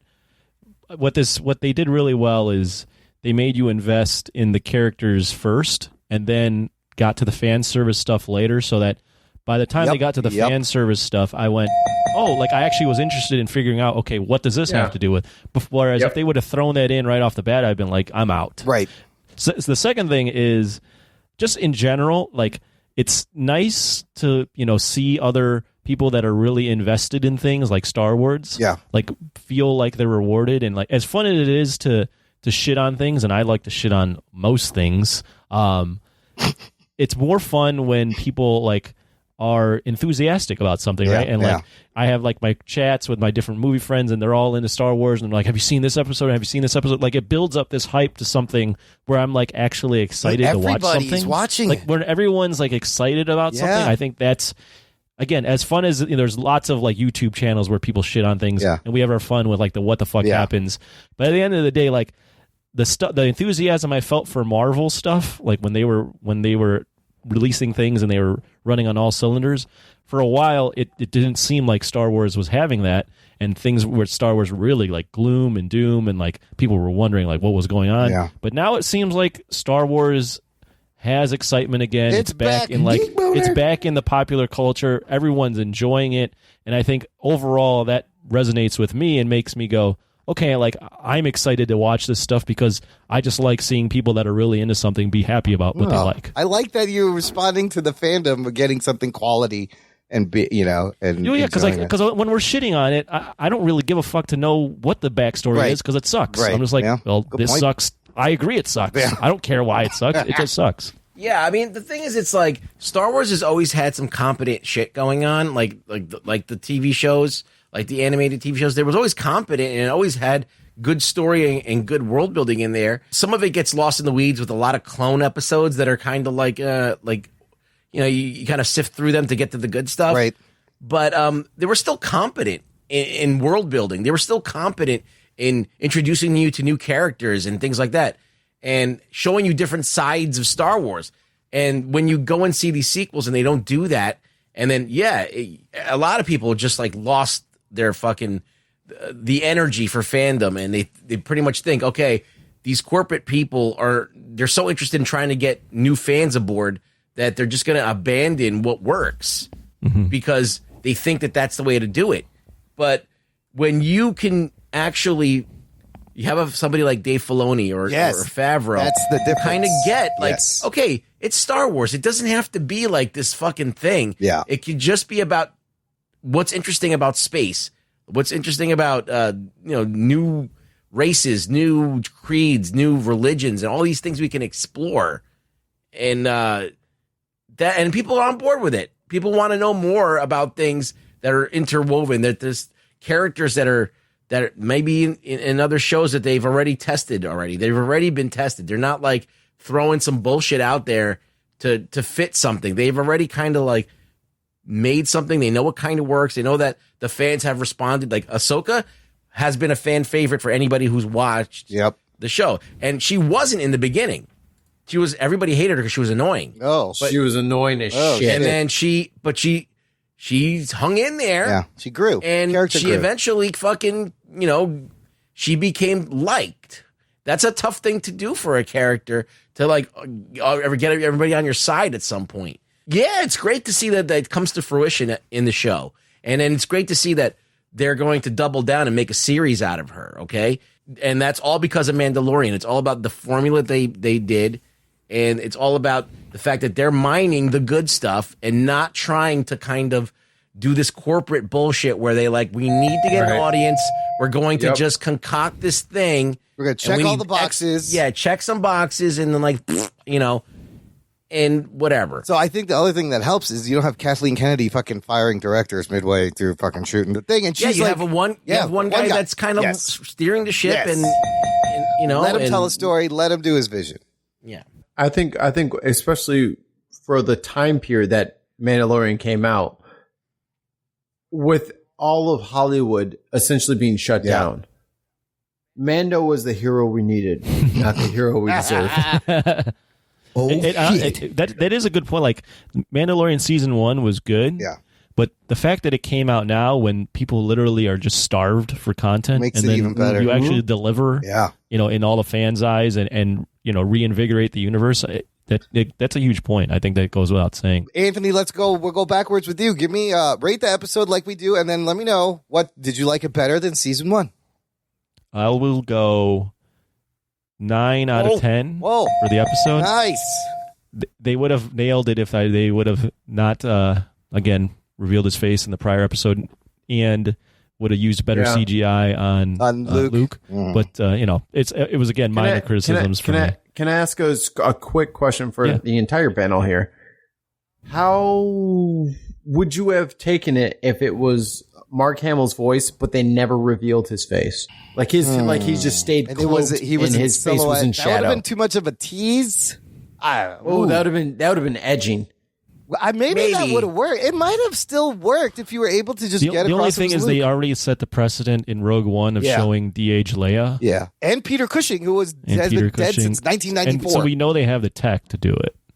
No, fuck the tech. Like story-wise, they decided I'll never a Jedi shows up and takes Grogu away because that's what he asked for. Would we have known it was Luke? You were saying we would hear his voice. We would know it was Luke by his voice and by the X-Wing and by R2 and the glove and the green lightsaber. We would have all known it was Luke. But they would never say it until next season or later. But they would never, ever. They would never say it was If it wasn't for Walking Dead, that would have worked. But that just makes me think of fucking the Negan debacle. And then, because I thought they were just going to tease us. Like you would see the back of a Jedi and you'd never find out. And they would make you wait a year. And that would have got people angry. But it would have been like you got to speculate all year. I did not expect them to full reveal. Here's fucking Luke Skywalker. Now, would it have been different, Anthony, if they had used Sebastian Stan, who looks exact fucking alike as Mark Hamill, a real person? Oh man, that's tough. I think I saw the argument for like recasting, but that's a lot of that is kind of what did in Solo is the fact that you had a movie another with, guy like unlike like Superman or Batman or Spider-Man. Like, I feel like these characters are so defined by how they look. Yeah. Right? Like, how Mark Hamill looks. Or is it Mark Hamill? Yes. Mark Hamill, yeah. Mark Hamill. Leia. Voice of the Joker. Yeah, Harrison Ford. Like, how it's just like. They're the characters. Solo itself, like with Heinrich or whatever his name was. that was a big thing. Like, we're watching young Harrison Ford. It's like, we're not. Right. But Sebastian Stan legit looks like him. Like it would be so eerie. But then you're pigeonholed, right? Like if you do that, you have to keep finding. Like if you want this to be a legacy role, you have to keep finding guys that look like Mark Hamill. That's a good look point. close enough to Sebastian. Like it's very tough. Yeah. As far as the question, far as the season, yes, better than season 1. Season 2 better. Ruggs, give me a number and season rank. Oh, a number for this? I'd probably go 9. Yeah. That's the highest score I think I've ever given anything. But I'll tell you why, and it's because it. As a finale, it does everything it needs to do, right? Yeah. it closes it ties up a lot of stuff, and then now it leaves you with more questions and leaves you with something interesting to go into the next season with. Now, what was the other question you want to know? My rating, and was it better than the first season? Than season 1? I think because the first season just was very setting up everything. There was a lot of setup now that you think about it, yeah. And there was a couple of like episodes that were not as great production-wise as this. Yeah. I think the production value on this season was 10 times better. Absolutely, yeah. And just for that, I'll put that over. All right. Mikey Famine, you want to rate? You want to give me a number for this episode? And did you think it was better than season 1? I do think it was better than season 1.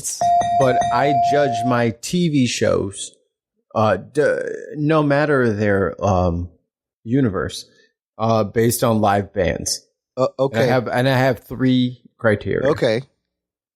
Better. Yeah. Louder. Yeah. Faster. Different. Oh, different. Yeah. It's season 2 was better, louder, and different. Yeah, it checks all than those season boxes. 1. Yeah. And that is a fucking success as far as I'm concerned. Nailed it. 10 out of 10. I said it. Oh, shit. I did it. Perfect score from Mikey Famine. I'm also going to give the episode a 9, and absolutely season 2, the cumulative, it is cumulative, but season 2 fucking gave us so much. I far enjoyed it more than season 1. So I just want to finish up with a couple of notes. On Christmas Day, Disney Plus will be putting out their documentary, Disney Gallery, The Mandalorian, for season 2. The first season was very interesting. Is where you learned about the volume and the writing process, and you get to see them shoot the show. So check that out. That's going to be good. And then this rumor, Lucasfilm considering Luke Skywalker series following the return. I just hope they don't get so crazy that like everything that people love, they're just going to spin off. Can you sustain a whole show with CGI fucking Luke Skywalker? No, it's not going to happen. You're going to need Sebastian Stan for that shit. You got this. CGI the shit out of it. Wouldn't it be just cheaper to get Sebastian Stan? Nope. The one concern I would have as a fan from the distance is like you had a good thing with Mandalorian. Like you should definitely do more, but they're doing a lot. They're doing a lot. They're doing everything. Like can they like the quality control on this? Like this isn't like Marvel where they have a track record of like good thing year after year. Yeah. Like we just saw Lucasfilm fuck things up for Star Wars fans not that long ago. So like, don't put the cart ahead of the horse. Like Take it easy. I don't know, just a little cautious on that. I mean, I think like the same thing with the Boba Fett show. I'm excited, but like, okay, you're giving me 2 shows about Mandalorians now. Is this a little bit redundant? Is all of this? But it is a. If they can nail it, then great. Yeah. Like more content. I think that the difference is, in the beginning of the Mandalorian, Din Djarin was on the path to becoming like Boba Fett, right? Becoming a outlaw, basically a bad dude that was doing like a merc that was doing shit for money, and in the crime syndicate and all that stuff. Now he's not. He's on a different path. He's on the path to figuring out his identity with the Mandalorian. What is his way now? He doesn't know. Now, Boba Fett, on the other hand, is a dude who just got back his armor, who just got back basically the symbol. Yeah. Like basically that, they're talking about the sword being a symbol, the dark saber being a symbol. Yeah. Well, he just got back his fucking duds. And respect. He's getting back his respect. Yeah. Now on that same fucking side of the same fucking coin, the fucking Jawas kept you from getting your fucking armor back. Come on, man. Yeah, why didn't he not want the armor back before? I don't know. He could have taken it from Cobb Vanth at any time, from Timothy Oliphant. You could just pushed him. But he's so skinny. It's a hard push. He's so skinny, fucking Oliphant. Just a good oof. And then he would have been down. But it's definitely something they have to explore because but the way they portrayed that character was so badass that you're like, wait, what? Yeah, when did this happen? Why did he not just do this himself? And I talked with Imran about this. Yeah. The Crate Dragon being the escape plan for Boba Fett from Return of the Jedi to episode 1 of season 2. Like as soon as they said, "Oh, Crate Dragons eat Sarlacc," great. I was like, "Oh, maybe that's how he got out." I bet you Boba got out that way. And I was like, "Oh, okay, that was like a way of explaining how he got out." But then I just see that shit in a Jawa fucking transport. And I'm like, nah, hold on. How did you actually get out? Now I have questions. Listen, those Jawas will swarm you with numbers. Well, I think that's what this book is going to actually answer some of them. Hopefully we find out how he survived the scar-like pit. You notice his face is all scarred up and shit. Maybe he was semi-digested, but Beskar protects you from all that shit. Maybe he jetpacked out of there. I don't know. And Crate Dragon ate him. I don't know. Good stuff. Let's do some quick news from the nation. It's time for news from the nation. It's time for news from the nation.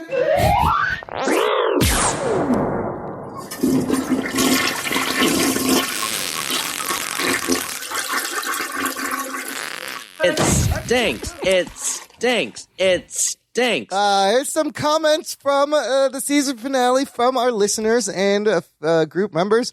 So Rick Martinez, John Campbell, and Chris Williams all confessed to tearing up at the end of that episode, and I can't blame them. It was sad.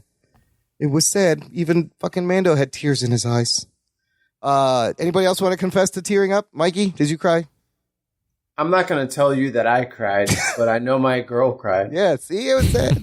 I got the feels, but I didn't cry. I definitely was feeling a little roller coaster over the first drop.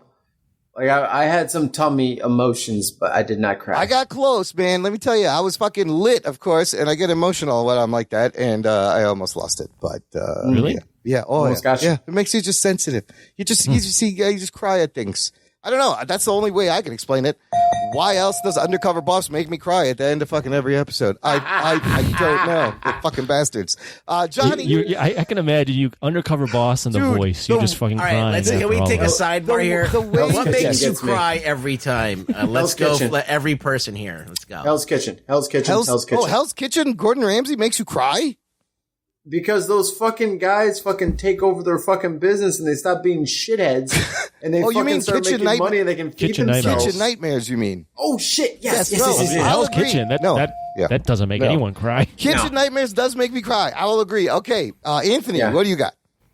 I'm trying to think. Is there like there's not a TV show that I watch that makes me cry? Or a movie you watch every time that makes you cry? Black Panther. Oh, Black Panther. No, not maybe in retrospect now. Yeah. I would say the Forrest Gump probably makes me cry. Okay, that's a good one. She tastes like cigarettes. Yeah, she tastes like cigarettes. This is tough. I'd have to think about this. There's not very many things. I'd have to think about it more. Ruggs, you got anything? I could tell you the lamest thing that you'll all laugh at me for. I won't laugh. For almost getting a tear, like getting a tear in my eye, not crying, but like getting a tear in my eye. Yeah. Is Aunt May's speech to Peter in Spider-Man 2. Yeah. That's a good one. Actually, I got another one. Yeah.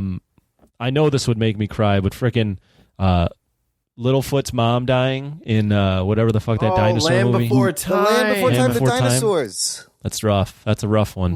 Past the rock that looks like a long neck, past the mountains that burn. Oh my God, you just that's a tough one. Mine, of course, like Undercover Boss was the first thing I think of because the way they edit that shit, and there's always one fucker who's like, I beat cancer last year and I have no money and I got to walk to work, and then he gets like $50,000 and I'm done. I'm just done. I'm in tears. I'm like, wrap. fuck you. The Voice does also do that sometimes. Jesus Christ. And The Voice is also the cancer ones. When there's the singers who are like, I had cancer and beat it, now I'm on The Voice. I was like, oh my God, you got to stop. But Survivor, does that make you cry? No, fuck Survivor. I haven't watched that show in years. Fuck Minute to win it or Minute to Win It. Does that get you? No. The Wall. When they're trying to like the same spin effect. fucking. How about paper clips music? out of How a about cup? songs? Do you ever like sing along to songs and then songs that make you cry? Get emotional? Oh, Radiohead Freak. Okay, so I don't know I forget who sings this, but the one I will remember. Sarah McLachlan. You. Yeah, the Sarah McLachlan. Oh, Save the Dog commercial. That's played at like every. That's a song that play. That's a good like, one. Save a dog or like fucking like someone dies. Oh my God! You're at a memorial or something when that's played. Yes, usually. Terrible. That's a good one. I will confess to that one. That'll do it. Those are all good stuff that makes you cry. Imagine John Lennon. That's a good one. There's a Boys to Men song, I think, that you know what? End of the Road sometimes will make me cry. Yeah, that is a sad fucking song.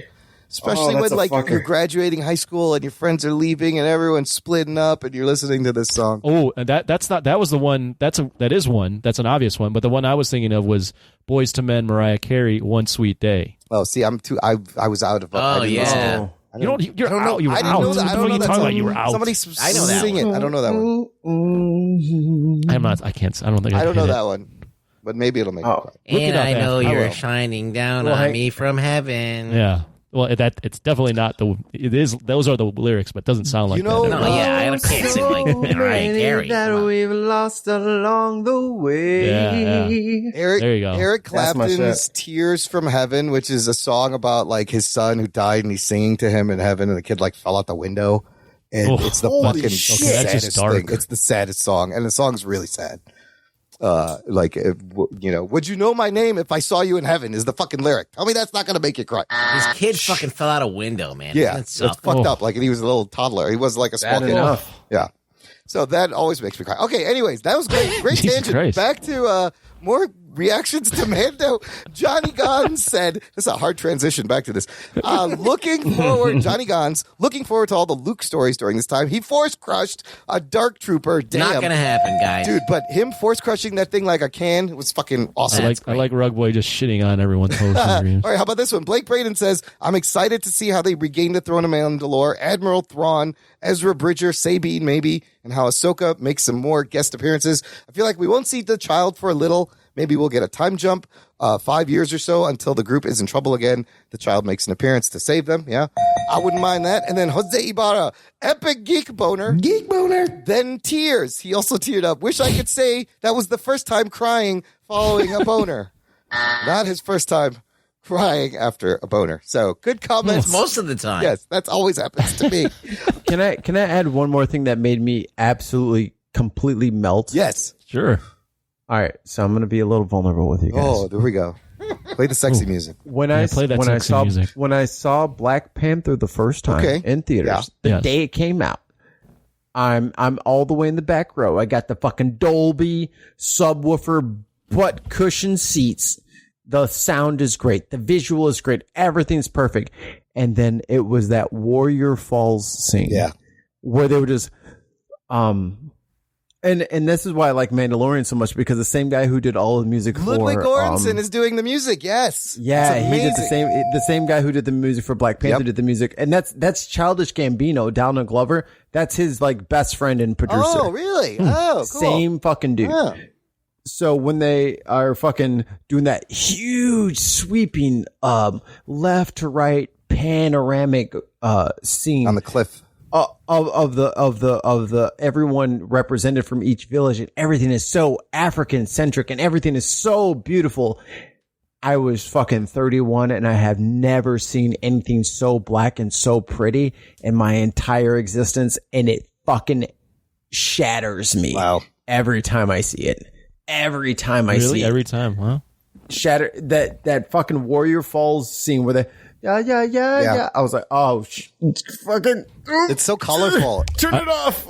I mean, that scene alone probably got them best costume in that year's Academy Awards, because I think they won that year. Yeah, the colors and the costuming is great, and it's like the most African thing in the movie. I've as a 33-year-old now. I've never seen anything so African and modern and beautiful and space age. In a big mainstream blockbuster fucking superhero movie. It's amazing. It fucking changed my everything. That's a good one. Wakanda forever. Wakanda forever. Now, how do you feel about they're not... I was going to ask him that. I think you're going where I'm going. They're not recasting what do you think about that? They're not going to recast Black Panther? Kevin Feige said... So Chadwick Boseman, they're not recasting Black Panther. Well, I will say this. This is new for us. Just like there's any kind of group of people, whenever they're exposed to new things, they're a bit hesitant, but there's been 47 Batmans and 300 Supermans. Give them a little time. Chadwick was very important to us. They're being a bit precious. But it will fade with time, and we will have a new Black Panther. T'Challa is an important character that needs to be in the MCU. I think he has to be there, and they're going to have to get over this. They can't just hold him. We can't just never have Black Panther again because Chadwick died. No. I love him to fucking pieces too. He's on my wall. Yeah. It's bigger than one actor. It's more important than one person. I would agree. I agree with all those things. I think why it's acceptable is the fact that like Disney, Marvel, like whoever's making the decision, their heart is in the right place. So we'll take it for now, right? Like they're doing this in like with very good intentions to honor somebody. But eventually, I do think the character, it's a legacy character. Yeah. We all have to heal. Everyone's going to heal. Healing takes time. And there should be like another like awesome black actor that should get the honor to play this role, like just like Bond, Batman, Superman, like all those iconic roles. Like Heath Ledger's Joker. Yeah, right. Nobody had a problem recasting That was a him. fucking landmark fucking role, but Joaquin Phoenix did it as well. No one was like, "Yo, fuck you, Joaquin!" Right, you right. fucking person- bitch. They just let him do it. That person's got big shoes to fill, though, as T'Challa becomes such an important fucking thing now to follow Chadwick. Yeah, I hope they don't. I hope they find a clever way to write off the character for now without killing the character. Or you know what I'm I saying? think because they're not going to have him in Black Panther but 2. if you're doing this multiverse shit, you can just cast another person, pull him from another universe, and now he's T'Challa here. There you go. Same T'Challa. He's just over here. Figured it out. He's over here now. Kevin Feige sent me a check in the mail for that. That Black Panther 2, though, however they start that movie, they're going to probably acknowledge it, and there will be a ton of tears in that theater. Or if not in the theater, in homes across America on Disney Plus. I was about to say, I hope they show that one at home because I cannot be in a theater weeping uncontrollably a second time. I've only done that once, and boy, was I embarrassed because I was weeping. I was so happy and sad at the same time. That was rough for me. Mikey Famine, thank you so much. Openly weeped in the theater. Go ahead, sorry. Mikey Famine, thank you so much for hanging out with us. As we close out, why don't you give our listeners all your plugs? Where do you want them to check you out? Well, and the quick story. We got to figure out how, the story. Give us the quick story of how you actually got involved with Voice from the Underground. So I did promise them in the pre-production meeting. We had a meeting? I was trying to Come on, Emma. Jesus Christ. Just fake it till you make it, big guy. All right. So they were asking how I got associated with the Voice from the Underground podcast, not a voice, as Imran mischaracterized us previously. The Voice from the Underground, the podcast. I didn't name it. I'm just part of it. But Haas is a mentor to one of my best friends from high school. So, he told me that Haas had a podcast. I'm like, oh, cool. I like podcasts. So I checked it out. Started listening. I listened for about a year and never, I subscribed. I did all the normal shit. But then Dutch fucked it all up. He sucked you in. Wait, I have clips of all the guys. I'm very tired of the Tom Brady dick suck fest. Yeah. Yeah. How did he fuck it all up? What do you mean? He spoke against my patron saint of all things hip hop, which is Lupe Fiasco. Oh. And I couldn't take it. He's talking shit about Lupe, huh? He talked shit about Lupe. Come on, kick push. Come on. And then he fucked up the review for fucking Black Panther. I was like, all right, that is enough. I have had enough of these assholes. So I was a listener and I fucking hit him up and I was like on Twitter, like, yo, you got this wrong. Lupe did this. Black Panther was this, blah, blah, blah. So then they fucking finally, after 3 weeks, answered me on a show and they called me Mikey Famine. That'll get you. And I was so mad that I couldn't stop until my honor was unbesmirched. It got to know them, came on the show, became good buds with everybody. And then when TJ's workload became a little much for doing his family life and his work life and the show, I offered to step in and help out with some production things, get everything video, get everything how it needed to be for us to have a productive and awesome looking live cast. So you never had your own show? I do have my own show, actually. Wow. I still have my own YouTube channel. It's The Deviants, which is my band and my YouTube channel and all of my musical and creative things. But even more important than both of those shitty things I just mentioned, The Bin Podcast. You can go to The Bin Podcast on YouTube or patreon.com/The Bin Podcast and show us some love.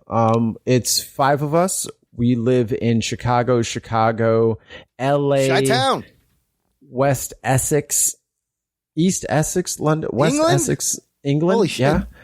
And Umeå, Sweden. Wow. What's the concept? We wrap up the week's politics. Every once in a while, we find something that's like really piques our interest, and that might take the entire show. We're every Thursday at 2 p.m. Central. I know that's an awful time for people to well, everybody's watch home us now. live. No, everybody's home now. Yeah, everyone's home then. But I have fucking people in Sweden and in London, so like that's 8 and 9 o'clock for them. Yeah. It's 2 o'clock here, and it's noon on the West Coast. That was the best we could figure out. It's a lot of time zones. It's fucking 10 hours between one person to the other person. Wow. We had to figure something out. That's a cool international. 5 people on a podcast. So despite the fact that we are international and there's 5 of us on a StreamYards call, there's very little crosstalk. And I think the most appealing thing about our show is that I have no idea how we keep tricking very intelligent, smart people onto our show. Nice. But they see us group of 5 idiots. Well, 4 idiots and then Brenna, who's smarter than all of us. She has a master's. She's a drone pilot. Wow. She's incredible.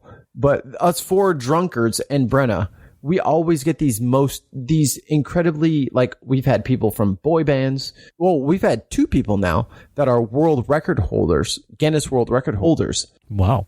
James O'Brien is slated to come on, a bunch of BBC presenters, poli-sci majors, everything that you can think of. We have them on the show, and they just have to deal with us and our ridiculousness. That's great. And they all seem to have a great time. That's great. Which is nice. Was this show, were you doing this prior to getting involved with VFU? Correct. Okay. All right. Correct. I got TJ here too. Let me tell you about Tony. All right, Tony ruins lives. So now I'm gonna make a Mikey clip when I'm editing this episode. Maybe I'll have everybody on there. But dude, to your credit, you make the stream, the VFU stream, look great. I saw you behind the scenes. Thank you. Working the fucking making sure everybody's audio is good and working the boxes and the screens and the stream. So I'm just a kid with a dream, man. yeah. That's all I can say. Yeah, check them out on VFU Podcast, and I will put links to all your stuff in what the about show the bin, notes. bro? The bin is like his main thing. No, I will put links to the bin podcast in our show notes for this episode. Is there ever going to be a chance that I can get you 3 sexy bukkake laden lads onto the bin podcast? I'm down. 2 p.m. on a Thursday? I'll make some exceptions. We're going to be opening up and expanding our hours. We'll figure it out. I'd be down. I'm work from home. I'm actually free at 2 p.m. on Thursdays. Tell you what. Fuck no yes. problem. I cannot wait for Just this. stop what I do for like an hour and then go back to it. That's no big deal. I'm not going to be able to pull that one. We appreciate the invite, Mikey Famine, and thanks for hanging out, dude. I will be interested. Last time I was on a show with like more than 4 people on. Yeah. It was a clusterfuck. Yeah. So if you can manage 5 There's an art to it. plus, I will be impressed. I might even bukkake right now. Oh my God. He's getting so excited. Europeans are always drunk for pumped. every show. I just want to throw that out there. So trying to wrangle 2 drunk Europeans with crosstalk over the internet is But Europeans no are small always feat. drunk all the time. That's just how they roll. They're fucking fantastic. Yeah, because it's like Germany over there, Yeah, right? it's like Germany everywhere. What is that? What's that? Oktoberfest every day in Europe? Yeah, the Well, beer how that tastes goes. better. Well, my main thing is this is our goddamn show, and if we want to show up to a drunk, goddamn it, Sure. we pay the bills around here. do what you want. And you're not gonna tell us. You do what you want. Sober up. Rugs, where can the people find you online? Oh, you can find me on Twitter at really Rugboy, where I've made up some new words. Oh, we get it into the vernacular. Let's get those words added to Webster's. You know how like on Twitch they started banning words like now you can't Loggers? say incel. Oh, you can't say incel on Twitch, huh? Yeah, or simp. Like that's a new word that just got born and now it's gone. Okay. Oh man. So I was like, all right, I gotta make some new words because those were words that were a big part of my vocabulary. No, I can't say a them. simp and an incel. You can't say those. I don't know what I'm going to talk about. Give me a new word. What's a new word? My first one is nose bowler. Nose bowler. Can we guess what it means? That's a brazen hypocrite that likes to smell their own shit. Nose so they put their nose in the bowl and they take a Okay. nice whiff. Yeah, like I love this all right? shit I'm putting out. Nose bowler. I like that. I like that. Okay, a squilk. A squilk. What does a squilk sound like to you? Anybody want to take a guess? It sounds like a squid that spits out instead of ink, silk. Or milk. Yeah, well, it's to me, it's a weak person without any backbone. A squilk. So it's very squid-like. Yes, it's basically it's a person with no backbone that needs like a group to back them up. So on Twitter, you're a big fucking because you got all these dudes that's gonna come in and say shit to defend you, but you're really a fucking spineless. You kind of just described me. Oh shit! And then you got, I'm a little. And then you got. This is the last one I'll throw out there. Okay. It's just a very simple word: a piler. A piler. A-P-I-L-E-R. A piler. A piler. You're a piler. You're a fucking squilk piler. You're a fucking squilk piler. Look at that. And you're a nose bowler too. That nose bowling squilk piler. What's a piler? Yeah, you're a nose bowling squilk piler. A piler is somebody who just piles all kinds of excuses or like distractions from the argument when they're trying to fucking talk to you. Oh, that's a gish gallop. A gish gallop. Exactly. Mikey Famine has a word. What about a slunt? Yeah, Mikey Famine. What's a slunt? So a slunt, I didn't know that Rugboy did this. I have made up my own word. Oh, great. I only have one. Okay. But slunt is my word. Yeah. And it is a slut. Yeah. Who is also a cunt. Okay. Well, I was going to put out there is twunt. Oh, shit. Oh, yeah. See, that's in the same vein. We're on the same page here. What's that one? What would be a tunt? And I say a twunt is like a twat and a cunt at the same time. A twunt. And that's basically just the person who ruins everything. Yes. But you can't get in trouble for those words because they don't really exist. They're not real. A twunt. Right. That twunt came in and blew up our party. Yeah, it's just like a party pooper. Yeah, a twunt is someone that's just like a wet blanket that just fucking ruins everything. Like you're having fun and all of a sudden the fucking twunt shows up. Fucking twunt comes in and fucking destroys all of the fun. Nose bowling. If the twunt was acting more like a slunt, then I would be happy. The slunt is harmless. Or no? No, the slut is the one who ruins everything, but then sleeps with your friend instead of you. Oh, gotcha. Yeah. No, I don't like them. Yeah. She's just a slunt. These new words are amazing. We will definitely petition Webster's Dictionary to add them. I'm going to call people nose bowlers and squilks all the time. Nose bowler, squilk. Squilk is great. Squilk's a great word. That's got good mouth sounds to it. Squilk. It's got a hard K. Squilk. That's always funny. You fucking squilk. Get out of my face, you fucking nose bowling squilk. Check out Rugboy. It's better than fucking Dank, whatever they fucking Dank Ferrick. I love Dank Ferrick. Dank Ferrick. It's got a hard K in it also. Favreau, get in contact with me. I'll make up all kinds of words for you. Isn't that Ming-Na Wan's character? Dank No, Ferrick? that's Fennec Shand is her character. Oh, right, Dank Ferrick means like fuck in Star Wars. Oh, right. Dank Ferrick.